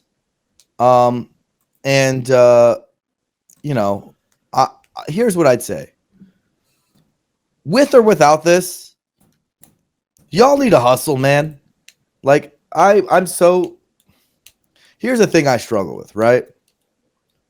It feels like, especially in the last couple of years, when any communal discussion happens, when anything that has to do with a community issue is even brought up, right? The discussion ends with people going, well, every TO is like in their own island. We are a grassroots community. Every TO is going to make the decision that's best for themselves, and they stand pat and they don't actually fix problems that are larger and global and more than their event, right? The TOs are thinking so singular and it's so defensive because, of course, they're threatened and they're worried that none of them are thinking long term and none of them are thinking scene wide. And I'm getting a little tired of it, right? I'm getting a little tired that every discussion we have feels like we're talking at a wall because the TOs don't do anything to solve our problems, whether it's controllers, whether it's the tournament scheduling, whether it's the spacing out of events during the year, whether it's the way they run broadcast, the way the teams is degraded. Like everyone knows these problems, the way Nintendo's handled the business side of things. Everyone knows these problems. But then the TOs go, we're a volunteer community. Don't ask us for shit. I'm like, dude, here's the bottom line. Here is the bottom line. Smash cannot exist and will die unless people put in the work. And yes, fruitless, pointless work that gives you no money. But you are the one who stepped up to do it. right? And if you are the one who stepped up to do it and said, I take responsibility, then take responsibility, right? And actually think about these issues, right? I did it for like 15 years. And that's why here I come and I say, look, the best thing I can give you is my beautiful mind. I will always give you guys advice on what I think you should do, give you guys my perspective as a veteran of the scene. But I do not want, when I give that perspective, to hear back, well, man, it's not my problem. It's all our problem. This stuff is all our problem. And guess what? If we go down this slow decay any longer, if we have Big House next year with 25K views, it's going to get worse. It's not going to get better. Your tournament won't exist in a couple of years' time, bro. I'm sorry, right? You actually have to think about these things. You can't just walk into the to the event weekend and be like, well, I set up a floor plan. I hope people show up. You know, like, you got to do more than put tables and chairs up there. You're also a community leader. You also have to actually care about the long-term health of the scene. So, in what ways do I recommend TOs do this? Number one, diversify your events. You can't just be a Nintendo-only event. They suck, right? Add Street Fighter, add Tekken, add other games. Talk and work with the other platform fighter developers to help promote their games. Stop letting their games come out and die, right? I know some of those games suck. They haven't been good. But one is going to come along that's good, and we need that one to succeed, right? For the most part, it's not been that big a deal because, frankly, I don't think even if you did a great job, anyone would have played those games. They haven't been that great. Only Rivals 1 has really been passable, right? But Rivals 2 might come out. That might be a big deal. And there's some other ones that are on the way. We need to give those games a good landing spot. And we need to give them the real chance. We need to give them resources when they come out, right? They're mostly made by indie devs. They can't give us every resource that you're asking for, like a 2,000 entrant Smash Brothers event. But for the long-term health of the scene, we need those games to have at least a fighting chance. Give them support, right? Not only that, but you add the FGC. Now we have revenue in ways that we didn't have before because we have the ticket sales from those events and we have the publisher support from those publishers. There is no reason why Genesis shouldn't have Street Fighter 6 at 2,000 plus entrants. There's no reason. There's literally no reason. There is no West Coast major for Street Fighter right now. It's the hottest game in the market. There are so many players, it's absurd. You know, I could walk out in the street and yell Street Fighter 6 and I have a 60-person Street Fighter tournament, right? Just from random walkers by in the street and who want to play the game. But TOs, you actually have to do shit. You actually have to do something that's more than your tournament. I swear to you, please, I'm begging you. The slow malaise is going to get us. And I don't like seeing that. I don't want to go quietly into the night. I don't like that. And I don't like seeing these sort of communal issues happen and nothing really happens on a consistent, clear, unified basis. There has to be some level of unity. It can't just be, hey, every TO does their best. We're all separate. We're all on our little islands. It's not going to work, man. It hasn't worked for the last few years. It hasn't worked. Do something better. And the truth be told is you can whine all you want about how it's unpaid and how there's no future, blah, blah, blah. But if you did all the right things, I'm pretty sure you'd make at least an okay amount of profit from your tournament. Adding FGC, adding other games would help your profitability. The things that we need to do would actually help your event and help your profitability too. They're just work that you need to do. That's it. That's all. And I know they'll also look at me and they'll blame me. They say, hey, Blur, why don't you do it? I don't do it because I put my 15 years in, bro. You're the one who said you'll do it. So do it then. Say welcome to the revolution again. Welcome to the revolution. We got fun and games. Okay, let's not get copyrighted. We already got Blur over here talking about porn and weed. It sounds like a great tournament to me, but it seems like our monetization might be up. Well, we're getting blackjack too. Just blackjack. Is there anything else that comes with blackjack? Nothing at all. Okay. Edwin, you were saying? Yeah, I do want to say that, like, I don't think it's not like events are, you know, there's been talk about like viewership being down obviously this year without BTS being around. I feel like that's a pretty big contributing factor to that across the board, really. But like I don't think you know, if I can just inspire some, you know, hope and give TOs credit where they deserve it. You know, events have done in terms of in-person entrance this year at regionals and even at the major level, Melee entrants have been pretty much above across the board from last year, and even slightly above the board from like 2019 when Ultimate just came out. So if we're taking the long run, so like I think the in-person part of events is there. Like I think to give TOs a little bit more leeway in a post BTS world, I think there is interest in events. People are going to them. The events matter. I think that, and I think that whatever decline that the scene has had on a viewership basis, is attributable to factors that we couldn't possibly expected, before, like BTS crashing, and also the presence of a lot of new majors, a lot of new regionals, and a lot of TOs that are just entering the status of starting their 15 years or so, right? They're entering that spot where a lot of people used to be when they were running majors and big events in the scene. So I think it makes sense. I don't think that TOs are inscrutable. But I think there's efforts to coordinate things for the scene. There's dialogue between TOs. There's coordination on the Smash calendar. I just think these things come with a lot of experience, and it's I don't think factors like BTS not being around anymore and things like a lot of new TOs just coming to the forefront of the scene are a coincidence. I think these are pains that happen when you have a transfer of community leaders at different levels. And the loss of a flagship organization. I think I want to give them a little bit of credit here. No, I don't. But I do agree. More I don't want to give them any credit credit nice. because it's not getting through to them, right? Praising them is not getting through to them. Praising them hasn't gone through, right? And someone in chat says, I don't know, TOs work hard to make tournaments that usually had no profit or at a loss. They have no obligation to make rule sets, provide regulations, etc. Probably work with Nintendo. All these sort of things like that really matter. You're right. They have no obligations. And that is that is the response I continually get, and that's the response that we all continually get, and that's why it feels like a waste of breath, right? And I'm saying this. Well, Blur, you're saying like even for the controller rule sets, like I'm pretty sure they applied like box nerfs that are gonna be started next year. These things take time. Yeah, it took 2.5 years. Like you think that's a good thing?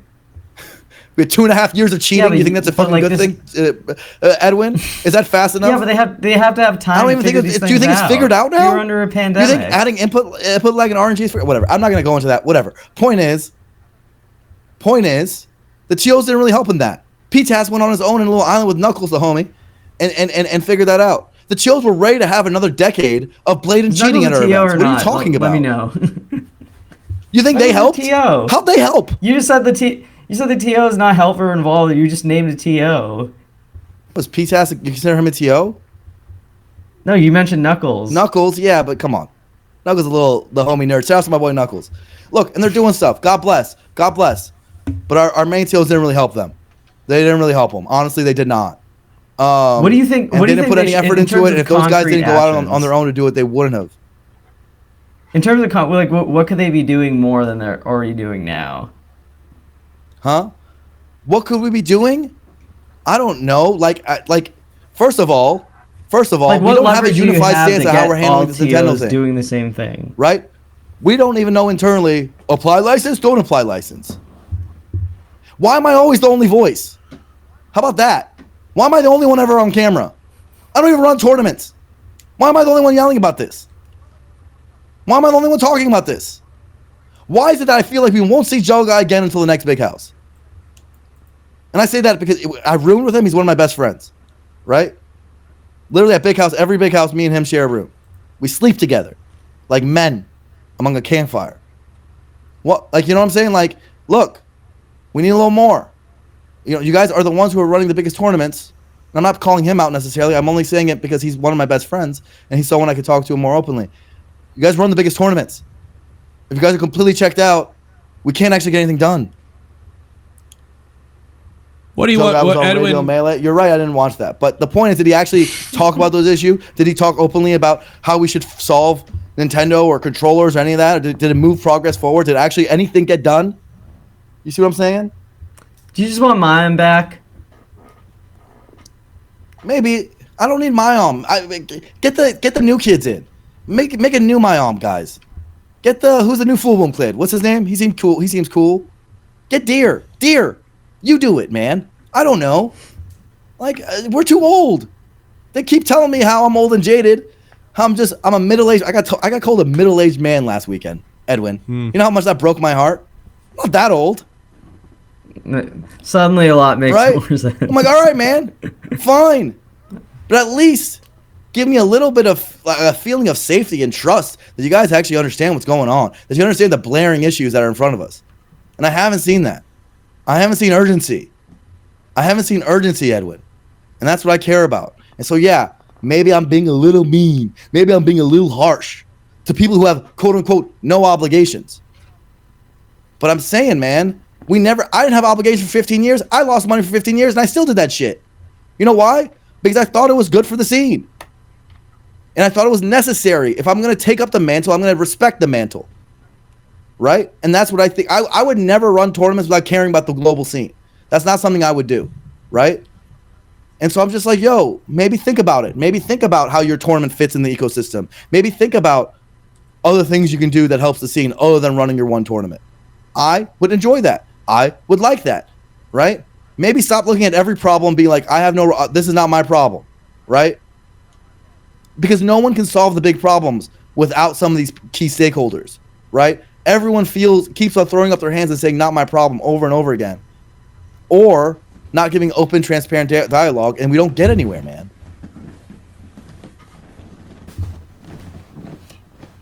You know, I think that I think you bring up like reasonable points. I just think that there's a possibility that like these discussions are happening. They just happen behind closed doors. And when you don't have like, you know, a circuit or a league or leverage from one event to another, you know, so much of the scene that we're in is social, right? It's based on experience and based on like people with years of relationships working with each other. And I just think that the state in which that's in behind the scenes is, you know, given how new so many event organizers are to the scale of events that they're running, you know, there's growing pains that are associated with that. You know, the same people, there are a few people that are still running events today that were around like 10 years ago or even 6 years ago. But there's also a lot of new faces that are in contact with each other. So sure. So I don't know. I think this stuff is a process. Give your thoughts. I know you're typing up in chat. Just say it on camera. Yeah, I think the large sentiment that I see here, I'm trying to both sides this a little bit in temper, is that I think there were probably a lot of decisions that snowballed because people just didn't have enough urgency. Like, I think, for example, like the one immediately comes to mind is like when box controllers started coming out. Like, I think waiting 6 years and just having it propel and snowball into what it became.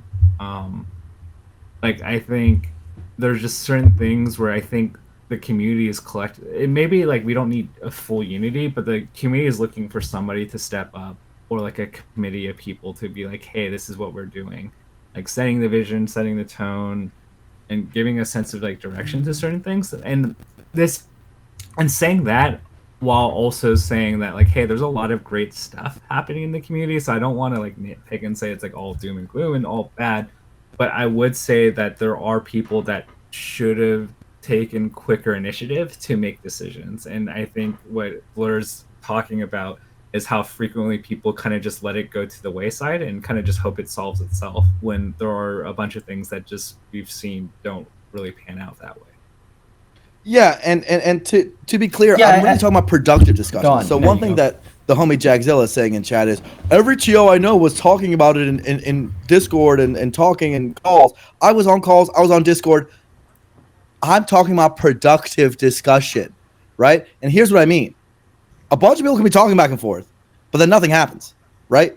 That is not, I don't give a crap about that. I'm talking about meetings that matter, right? And a good example of that is like, let's say the way that the hacks thing was dealt with, right? We just had a left and drop out at a tournament. It's been escalating and escalating for no reason.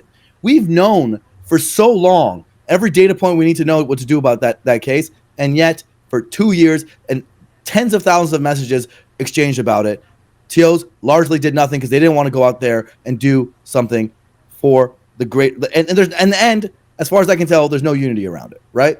There's no actual like, hey, we're going to do this or that, right? Still, this far in. That's crazy. That's absurd. And it puts both players in a bad spot.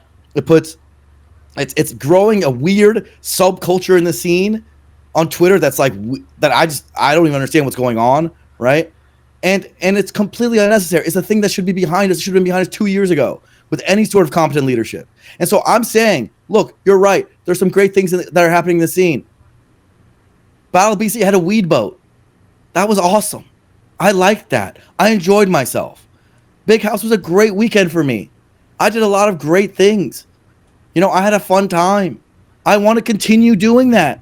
I want to continue doing those things for a longer period of time. And since those people are important stakeholders in making those things happen, they're going to have to step up in order to keep the culture alive. And that's the bottom line. And I'm just saying productive discourse needs to happen. And I know productive discourse when I see it, and I don't think it's been happening for a long time now, right? And as a result, we've been seeing larger communal issues grow and fester, right? They don't get solved, they get worse. And even if the scene will be fine, it'll be worse off with these issues, right? And so, like, look, man, all I'm asking for is for actual leadership to happen where people take accountability and make things happen and make some uncomfortable decisions. That's all. That's all I'm asking for. I think that this is the way that it eliminates, like, I think in my time at Melee on Me, like, I didn't see universal eye to eye in both my, like, kind of ideals and also execution with Scar and Prague every time. But there were decisions that they made that, because they were willing to go forward and put their necks on the line, like, I was like, okay, like, I'm gonna support you, and I will, you know, I will retweet, I will bump it, because I believe in taking initiative. And so, for example, when there's a big movement, Prague and Scar want to be a lot more upfront to go counterculture at the time of using words like rape. And, you know, we kind of laugh at it now, but there was a lot of pushback from a lot of internals, like why do we want to, like, police, you know, language? Why do we, like, but people don't mean rape, right? Or whatever the word is, or whatever, you know, we use, like, that's so lame, but replace lame with the 3-letter version of it. But they're like, hey, like, I don't believe this is right, and I'm going to stand up and say that we need to stop using this. And they went on Melee on Me, you know, with their local communities. They were having the conversations, and it did propel a movement to stop using a lot of things that we'd probably be embarrassed by. But at the time, a lot of people, a lot of top players, a lot of community figures were like, why are you going so hard on this? Like, this is so dumb. Like, it's not even that important. And I think just being able to do that with some things becomes important, because in creating kind of this, like, passive thing, you don't really move forward, and you're letting the crowd be able to dictate decision making. And that's what would happen with things like the box, or if you don't address things properly, then the community that may not be as informed now get the majority voice on community issues or interpersonal conflict, because no one's taking a firm stance. And so those are the things that immediately come to mind in terms of, like, hey, you may not have full unity, but you need to propel the community to a certain direction, or else you let laissez-faire and you let the Twitter person take control over making decisions, and they start to have power and public sway. But we see time and time again that may not be a good thing. So that's just, like, my short example of it. Yeah, I mean, and by the way, so I'm responding to a chatter at this point. Jack is now saying centralization in Melee has never worked. What happened to the 5? The 5 literally Give him a better is the voice. Huh? Give him a better dumb voice. guy voice. Yeah, come on, Jack. Okay, sorry, I love Jack. Jack knows that. I would kiss him on the lips if I could. Look, he said he would also, so that's consensual. We talked about it. Okay, do it at Genesis. Huh? We might just do that. Genesis. All right. We might just do that. it. Okay, already Yeah. backing out. No, I okay. thought that you talked about you wanted to see people put their necks on the line. Look, Me and you can't even kiss Jack. Me and him, good looking man. He asked me, what would I do if I knew the world was ending in a minute? And he looked at me and said, what he would do, he said he would kiss me straight on the lips. And I looked at him with puppy dog eyes, and I'd be like, Jack, I'd kiss you back. So we're on the same page here. I love the man. But to respond to him, he said centralization has never worked. What happened to the 5? The 5 literally made a rule set that's been copy and pasted for a decade now. That worked. Now, it was ugly. Most centralization things in Smash are going to be ugly and full of criticism. Why? Because we have a bunch of nerds who argue on forums. But did something get done? Yes. Did something happen? Yes. Did something important get accomplished? Absolutely. Right? We had a there's many other instances where centralization worked. Right? The Smash calendar has now been working for like 12 years, where TOs are able to coordinate dates. That's an example of centralization working. Right? There is hell, we almost had a freaking circuit a second ago, right? With the tours, right? That's a thing that almost was centralization. Now, Nintendo muddied it all up, but it was a thing that was moving towards centralization and coordination, right?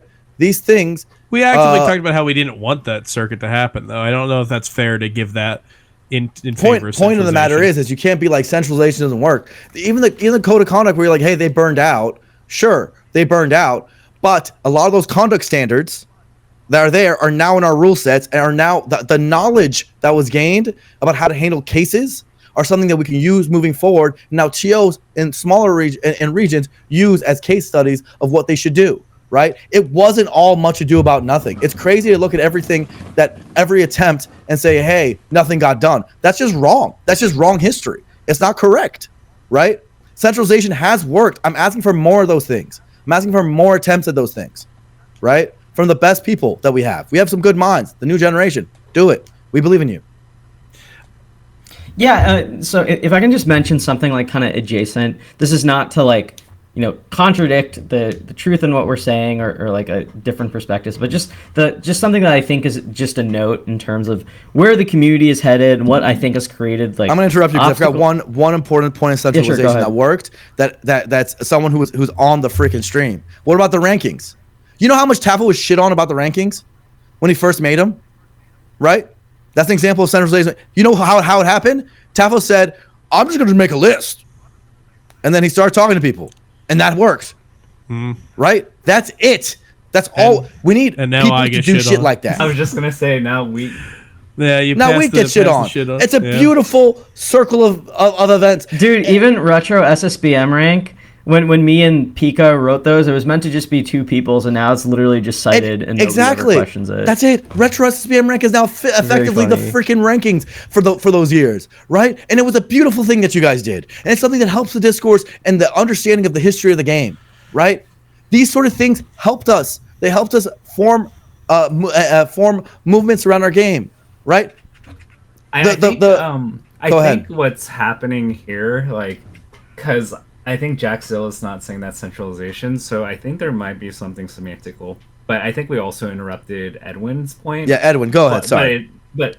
Yeah. No, the only thing I was going to say is that I think like for you guys in particular, and I think you'll agree with me. I think the circumstances for like the community leaders in like 2014 or 2013, this came after like basically a very particular set of circumstances of like a small scene effectively growing up together in like a particular time, right? Like from the late teenage years to basically early to mid adulthood, right? So like the way that the community grew, and it was like, I'm just spitballing a random number, like 300 or 400 dedicated people, and that the sectors of the community in which you could be involved in were, well, everybody could be involved in a lot, but it's because everybody had to do a lot, and that there were only so few ways to be involved in the scene.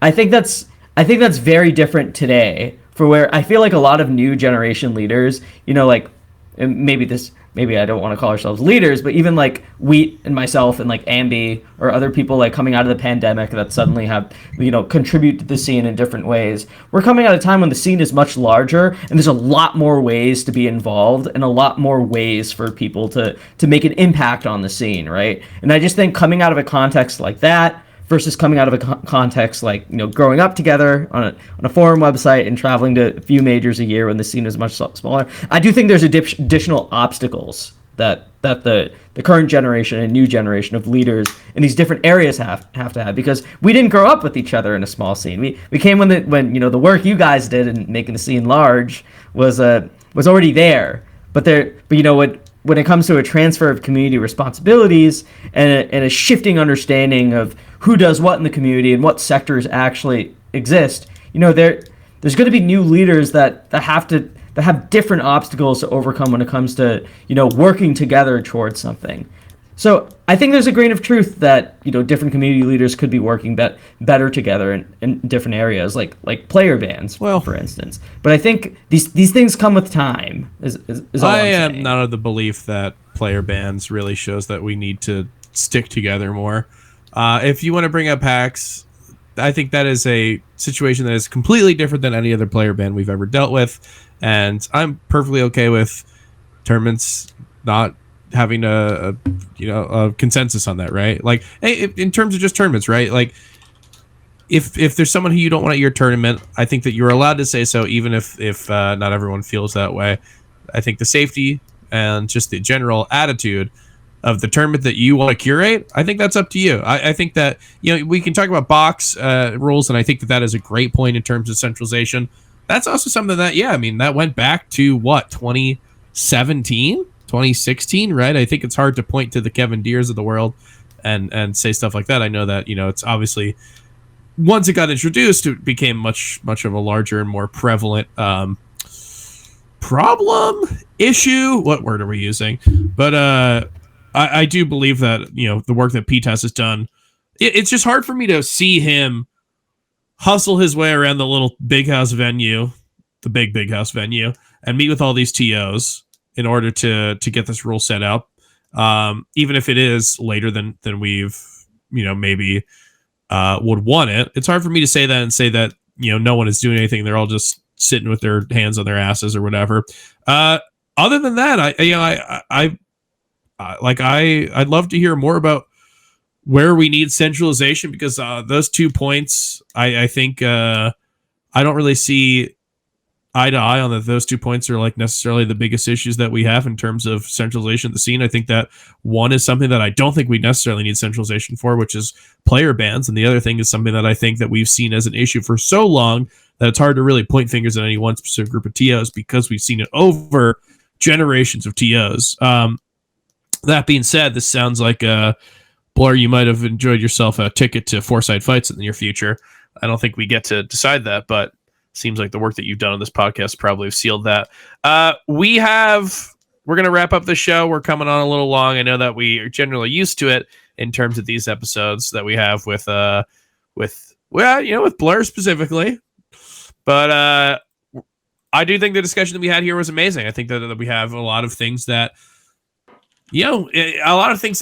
we get to think about. Not every time do we have an episode and you end it with still stuff to think about. I don't think every question we asked got answered, and I think that's fine, because when it comes to stuff like the scene, I think it's really hard to answer definitive questions in 2 hours or whatever we do. That being said, we do have some questions that we want some definitive answers to. I think we're just going to do one question for the patron questions this time, and this is from Time Bones, and I think that this does seem to be more catered towards Blur, but Tafo, if you have anything that you want to say on it, of course, jump in. So Time Bones asks, are there untapped resources for further closing that gap, or are cheaper venue solutions the way of the future? Edwin, was there a beginning sentence to this? Because this is all you sent me, and it does seem like it is cut off. Yeah, it was very long. I was just figured I'd get to the meat of the question. Okay. It was like So the meat of the lines. question that says closing that gap, but does not refer to what gap it is.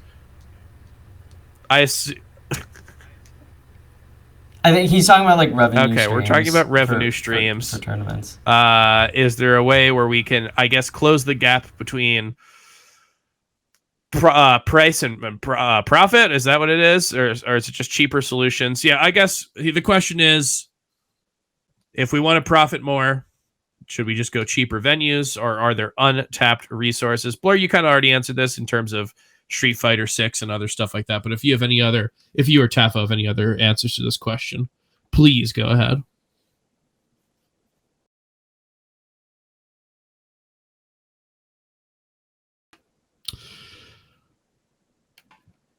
I don't think that was Edwin, listening. do you have anything that you want to say? I don't. I guess Blur doesn't have. Well, I don't really understand the he wants to question. say. Something Tafo, about do you- revenue, and you guys just I don't know. What's Tom Bones' question? Edwin. All right, I'm just gonna read the whole thing. Okay, God, Time Bones, your whole long. You're a question. journalist Here we major. go.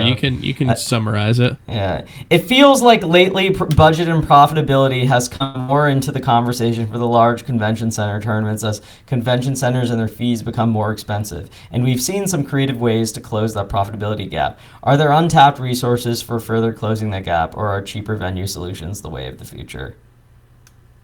Okay, so there's a lot to that question.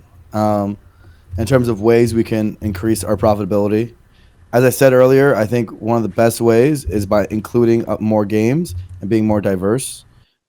You should keep in mind though that on the onset, that's mostly going to be a cost, not a profit, which is awkward for TOs. Like you're going to have to get PlayStations and TVs and give them space, and you're going to have to deal with the uncertainty of are they going to show up? Like tons of questions where it actually might cost you more than it gives you, especially at the beginning, especially if you don't have like local events that you're also hosting for those games where you can build the credibility in that region such that people have your back when your major comes, right? So that one's weird. It does help a little bit. Other sources of profitability, I'd say, are local sponsors. So I think those are still a bit untapped. There's still like if you're a Detroit business, you can definitely use a shout out with at a large convention if people are around, right? You see this with like CEOs sometimes. I think they worked with like the Popeyes that was close to them for giving people discounts, like stuff like that. I know that's like a bigger chain, but like the general idea of like, hey, what if we give people a discount, any attendee a discount for a restaurant that's near you, and that restaurant pays you for that privilege, right? Stuff like that I think is really untapped. I think that more catering sales could be better. So in venue, now this is sometimes restricted by convention centers, but venues that don't, I think having the people at your venue eat food that you provide and you sell is a great way to make more money. That does help quite a bit. Another thing is I think pricing tiers. I think figuring out our pricing tiers to be more optimal, such that a spectator who's not actually trying to compete or just there for one day has options in order to make that better. I think some events are getting that down, but some events, especially the mid-size events, I still look at their pricing and I'm like, dude, what are you doing? You're leaving a lot of money on the table because you're making it too onerous for some the non-hardcore, let's say melee entrant, to come, right? So anyone who's not a hardcore melee entrant to come, right? So I think there's that. There is, I think there is there's monetization that can be done in coordinating with large brands that do not involve event sponsorships. It's clear that Nintendo is making that harder and harder. So like, maybe ask a little bit more of the Chesses, Golden Guardians, Red Bulls of the world that aren't, hey, sponsor our tournament, but rather, hey, do you want to do this unique activation with players that are at our tournament, right? And see if there's some wiggle room there, and work with the players to make sure that they're okay with those obligations, and hopefully you can build in revenue there. There's like 3,000 good ways I think that make sense. That are money left on the table, but like those are some. I don't know, I could go on for a lot. There's like probably a list of like 12, 13. I would love if there was also a little bit more smart crowdfunding. I think one of the things that would really get a TO off the ground running like really hard is if there would be some level of Patreon solution. This is for big TOs, right? So let's say like if you've talked about this for a while, right? If you went back in time, right, and you looked at, let's say, my heyday, right, where I was really active, I was running SSS. I had the Kings of Cali's, and eventually I had so I had a handful of majors, and I had a biweekly that was big, and eventually there was Training More Tuesday too, so I had a weekly that was big, right? That was big enough at that point to be able to build some sort of Patreon or loyalty system, or maybe a Twitch sub program that like made sense. And I think like there is a truism that like if a TO gets to the point where they're more than one event, where they're like a series of events, the monetization opens up a lot more, right? That makes it more possible to make benefits for people who give them a little money. So what could Patreon incentives look like? To start, I think one thing would be like Slippy files. So like, let's say you say, hey, our entire tournament Slippy file archive is available for Patreon subscribers. If you're a Patreon subscriber, you get access to that. You could even do VOD lockouts where like, let's say Big House just happened, right? And we had a recording setup and we had the mainstream setup available to everybody. What if the recording setups were patron only? For like a time period, for like a week only, right? And they got early access to that. What if unique content was gated behind Patreon? When you had access to those. I know if I was running SSS in a modern era, I would like, try to work with the players and maybe say, hey, here's a unique 30-minute fiction video where he talks about how to play Falco. I don't know. It's like things like that where I work with my relationships within that local scene and be like, hey, bro, I need this from you. Give him a little bit of money, and then make that happen with gated content. I think a TO who gets to that point was able to build a following enough to build genuine subscribers and genuine loyalty beyond their little island. And, someone could be a fan of them and not just their one event. That one can really take off, but it hasn't happened yet, So that's really speaking to like the few TOs that can maybe get there, but they would need to run a lot more. Lots of good ideas there. Lots of good ideas. Hope to see some implemented in the near future. Before we go, we have a segment, unnamed, but known by the fans as Touching Grass. You guys have both been on, so you know that Touching Grass is a segment where we talk about something that's been going on in our lives outside of Melee. I will go first to give you guys some time to think. Lately, Touching Grass has been sports and family segment, and I'm sure that we're going to have those time in the near future. The NBA season is starting. That's super cool.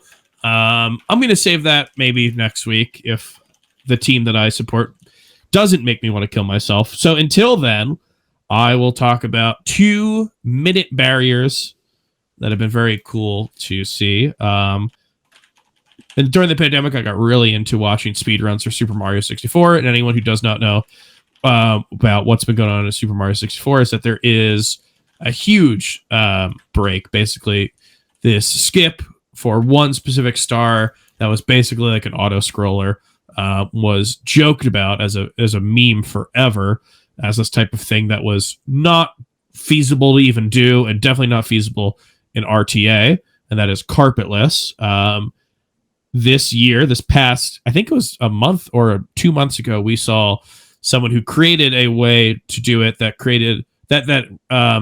required a couple frame perfect inputs, and even led to the guy who has 4 of the 5 records in the game to quit because he doesn't like the idea that is the future of the game, that everything is based on hitting those these very specific coordinates and these very specific frame inputs.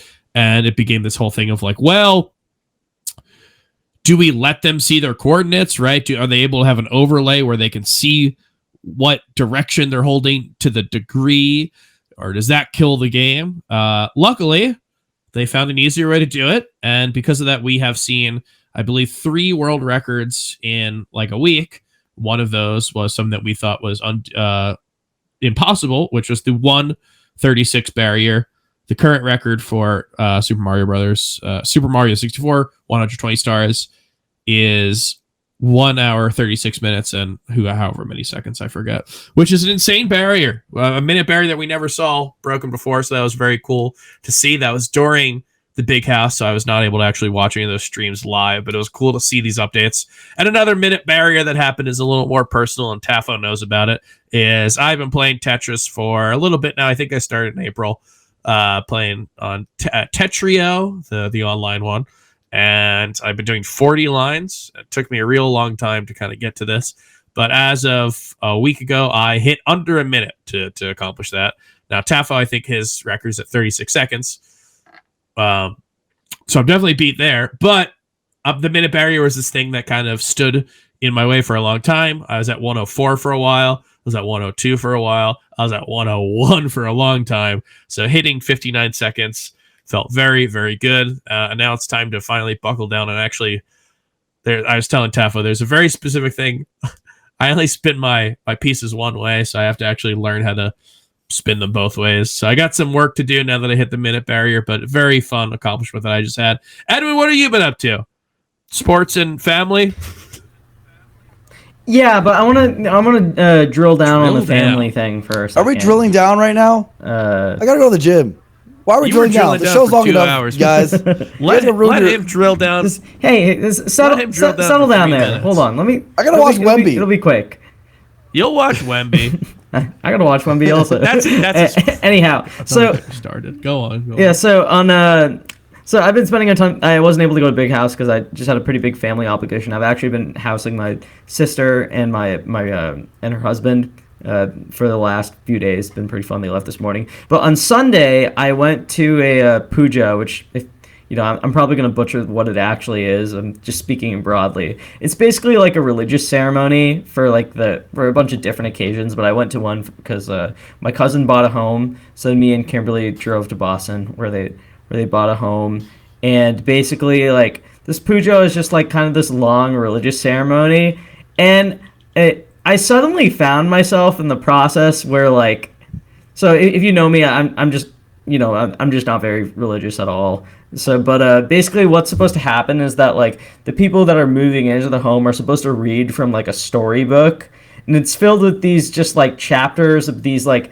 It's basically like Aesop's fables, but from like thousands of years ago that are like, oh, like, this couple bought this home and it was very auspicious and it was a holy occasion, but, like the husband was arrogant and like declined to eat this holy food. So his father-in-law got really sick and like drowned on a boat. So the husband like prayed to God to like save his father-in-law, and God told him to like eat the holy food, so he did, and his father-in-law was saved, right? So like this book of all these type of stories are like, the long story short is it's getting passed around like the key family members, and I found myself reading the last, like the ultimate chapter of the story, and it was like the one with all the longest names, and it was the one with like, it was like the most ridiculous premise. I don't even remember what it was, but just like they gave me the book, and I basically am delivering like the final like fable or whatever, right? Like the basically like the final part of the ceremony before everybody gets up and like gives their blessings to the family that's moving in or whatever. And it was such a surreal moment, because at first I wanted to decline, but then when I actually went through with it, when none of my family was expecting me to do it, I mean, to just see the look on everyone's face, like why is Anoke doing this? Why? Because like, where's this coming from? Just reading these just like crazy stories with like thousands of years or whatever behind them. It was just a very surreal experience. I don't know. And it didn't really hit me how ridiculous it was in the moment. But then just like days after, or when I was talking to the rest of my immediate family, they just could not believe that I played like, really any role in this, like any critical role in this just like very auspicious ceremony that my cousin and his wife were in for the new home. So I don't know, just funny to I guess the moral of the story, or my takeaway, is just it's funny to catch yourself in a position of just like random influence or attention during like what you otherwise assumed was just like attending an innocuous like tradition or something. Sounds a lot like Melee. Innocuous traditions, attention, auspicious. Glad to hear the family and sports portion, at least the half of it, is still alive and good in touching grass. Blurry, you don't want anything drilled down? What have you been up to recently? I went to the Big House. We just talked about it. But no, one thing about that real quick is that what's weird about this Big House is I felt like the most boring, this has never happened to me before, the most boring hours during my weekend were on commentary. And I say this because I had so many interesting and fascinating conversations throughout the weekend, and I felt like the least interesting conversations were the ones with Melee on screen. It was like weird. Not to say that I didn't enjoy that too, but it really got me thinking because I was like, so I had like until 3 a.m., 4 a.m. conversation with Moki and Zane. I had like we watched 8 Mile and this movie Nice Guys, the 2 Detroit themed movies with Scar, Toph, Rachel, and Atrioc. We did that until like 2, 3 a.m. That Ben SW was there too. That was really, really memorable and fun. We had a really funny like airport drive with that same group. That was awesome. Had like great dinners and things like that. Those are the things that were there, and a lot of those conversations were like really free and open, and they felt good. And in terms of touching grass, like I kind of like the thing that's been like stuck in my craw about the part of the culture that hasn't been transferred so neatly to the world is I've been thinking about like how the sides of us that that we're displaying on camera are actually the least interesting sides of the community and the scene and the people. Like if most of my weekend was on camera, that wasn't the ones that I commentated. That was actually the good content. That was the best content. That was the stuff that would get 100K plus views. Like genuine. Start live vlogging. You know, these are the things I'm thinking about, and I think it's one of the things that like the documentary did is that made people understand the community on a deeper level. I think there's a level of understanding that still needs to be reached about why is this thing so cool and why is it so good. And part of it is the touch and grass aspect of it. Of a lot of us have become such good friends, and that friendship has gone so deep at this point that I had a lot of fun with it and seeing people I care about. In terms of like the in-person interactions. And a lot of times when we put out a broadcast where we're talking about Fox and Falco's shine and blah, blah, blah, we don't really get to show that half of it. And I've been kind of like mulling on how we can show that part a little bit better. It's been something that's been like in my head, right? So there's that. As far as other things, like pretty much today, there's only one thing on my mind today, and that's Victor Wembanyama. As everyone knows, I'm a big Spurs fan. I also love the Eagles. We beat the Dolphins recently. That was awesome. Great win. They said we couldn't do it. They said we couldn't do it. But yeah, I mean, this is going to be like the most fascinating season of basketball in a while. I am so hyped. I got to talk about the NBA with Homemade Wobbles Brandon for like at least an hour or two during my weekend. I had a really good lunch with him and the Real Thing and like all of them. That was really fun. Daryl and a bunch of others were there. Like stuff like that. Like I don't know. I just feel like my life's hitting its peak right now. I got to be honest with you. It just keeps on getting better, and so I'm really happy at this very moment. I'm very joyous, grateful for everyone around me, and I'm thinking about how to share that to more people. Hope you figure out how to share it. Seems like you got a lot of joy, and we could all use some blur joy in our lives. Tafo, what about you? What have you been up to recently? I know you are a busy man. Yeah, Unmute let me bring the prop. So there's two. Of course, there's a prop.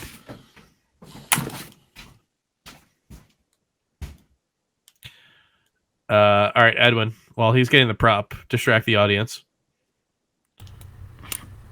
I've been making coffee. You've been making coffee? That's your thing? Okay. He's coffee, back. I don't want to hear about your coffee.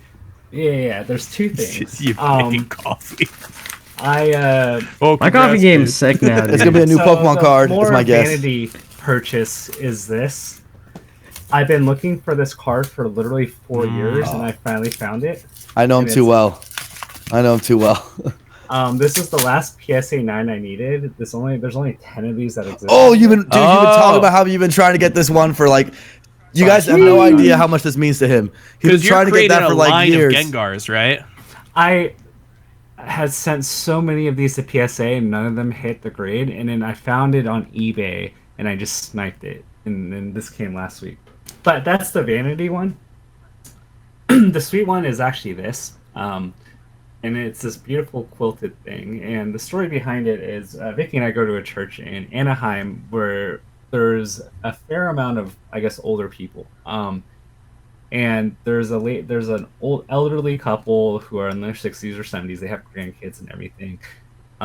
They found out we were having a baby, a few months ago, and then they surprised us with this quilt that she made from scratch for our baby.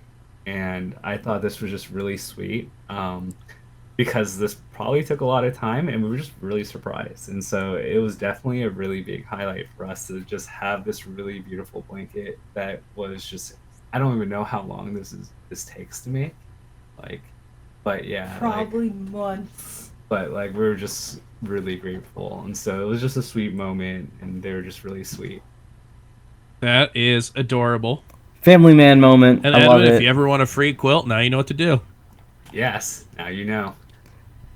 I'll bring my ceremonial prowess. I don't know what that has to do with it. ceremonial But, prowess. So can I say kid. something? Can I say something about my partner, the Blur? Go ahead. Blur was at fishing at Toph's wedding. Oh yeah, How did that go? I married Toph. I literally married Dang. Toph. That was How did something that- cool that happened. That is cool. But anyway, that's its own story for another day. But wanted to throw that out there because it'd get lost in the ethos forever. How'd you do, Blur? I was given rave reviews. So I think I did good. I think I did better than Jackzilla because apparently he married his sister and then they got divorced shortly after. So Oh, we don't bring that up. That's messed he up. just brought it up in chat. Come on. That would feel like a waste of work. You know what I did for my sister's wedding? I apparently got so drunk that the bartender denied me before my speech, which was like the final speech before like the reception in the evening, and then I blacked out Christ, dude. and passed See, I've out. always said you have a problem. That was the last time I've blacked out. Now, when you're talking about making coffee, what does it have in it? Is there a special ingredient in it, Anoke? No. Do we have a crutch? No, Anyway, we'll discuss this on a future episode, I'm sure. We kind of know what we're getting into with you two, but it's been a long one, but it's been a very good one. But that being said, discussion does have to end at a certain point. Tafo, if people want to find you on the internet, where can they do so? Yes, this is the part we were waiting for. I maximize Twitter engagement via Twitter. And what's your They- for the they audio know. list? Do you want to say the Twitter or? They know. Okay, they know. It's true. They do know. That's the truth. And you're running a little Tetris thing on there for any top 50 player, et cetera, et cetera, et cetera. Blur, where can the people find you? Or are you just going to say they know? They know. They know. Well, as for us, I can do the whole spiel. Twitch.tv/Melee Stats for these episodes live. Melee Stats archive on YouTube, where these episodes go up later. Twitter.com/Melee Stats Pod for daily updates. MeleeStats.co for our Monday Morning Marth and Wednesday Melee articles. And you guys came Patreon.com. out with a video recently too. Yeah, I get it. I'm building to it. Patreon.com/Melee Stats if you just love us. And if you want to see our long form content, including our new video, Melee's Terrible Stages and how we banned them and why we banned them. I don't really remember the exact title. We came up with it a day before.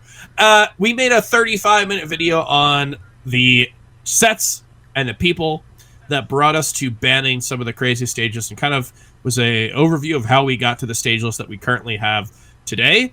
Question mark. I think it is a video that we undoubtedly put the most work into, considering how long it's been since we made one before. But I also think it's one of our best videos. It is one that I am really proud of, and one that we will be talking about in the near future on an episode. We're also, for anyone who wants to hear more about it, who liked the video, we are doing a director's commentary that's going to be coming out on Patreon in the near future. I believe the $2, unless I'm wrong, I believe the $2 tier gets access to that. Basically, it is a video where we'll watch the video, and then me, Ambi, and Edwin kind of talk about the process, talk about some things that happen behind it. There's one line in particular that, for whatever reason, I could not actually read. I It know took, I think, exactly 30 what you're minutes because I talking about. cracked up at every single time. We actually ended the recording session for that day because I literally could not say a certain line without breaking up. Wait a second. Complete laughter. You guys are making money on Patreon? We have some money on Patreon.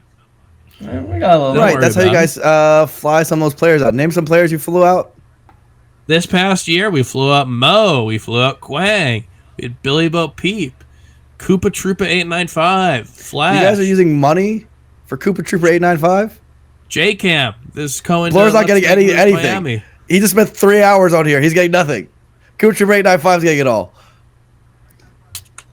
What can I say? Anyway, if you want to support us and support us, bring I'm in just curious, more you know? Koopa Troopas 895s. Seems important to mention. beat Zamu Blur. I love Koopa. I actually had a flight with him. Me and him talked the entire flight. He was sitting next to me. You know, the funny thing about Koopa, we flew him to a couple things this year. The entire time we fly him, Gommel, Shine. What else? There's another one. Combo Breaker. He doesn't see another Smasher on any of these flights. We fly him Spirit once, and he sees like 10 Smashers. So I guess if you're a SoCal Smasher and you want to hang out with your friends, take Spirit, I guess, is the I mean, I was the on answer to that Spirit too. question. It's getting rough. Dude, Slime was on Spirit last time I saw him. That was like... Actually, it just saves you money, man. Like, it's the same. They treat you like cattle either way. True. Like, it's not that different. Well, anyway, I'd love to talk more about airlines and what else, whatever else we were talking about. Quilts. Sub and to the whatnot. Patreon. Give them money. Sub to the Patreon, patreon.com/MeleeStats. You are the reason why we're able to make stuff like this happen. You are the reason why we're able to fly players out and, make content. So, if you want to support us in the best way possible, that's it right there. Patreon.com/MeleeStats. And yeah, we'll be back in the near future on this podcast to talk about specifically that band stages video. We're going to talk kind of more about the process behind it, and if you want to hear even more, if you want to hear the director's commentary, that is also coming in the near future to Patreon. So you can find that there when it comes out. We'll be back in the near future on this podcast to see you later. Thank you for watching, everyone, and thank you too for being on. Peace.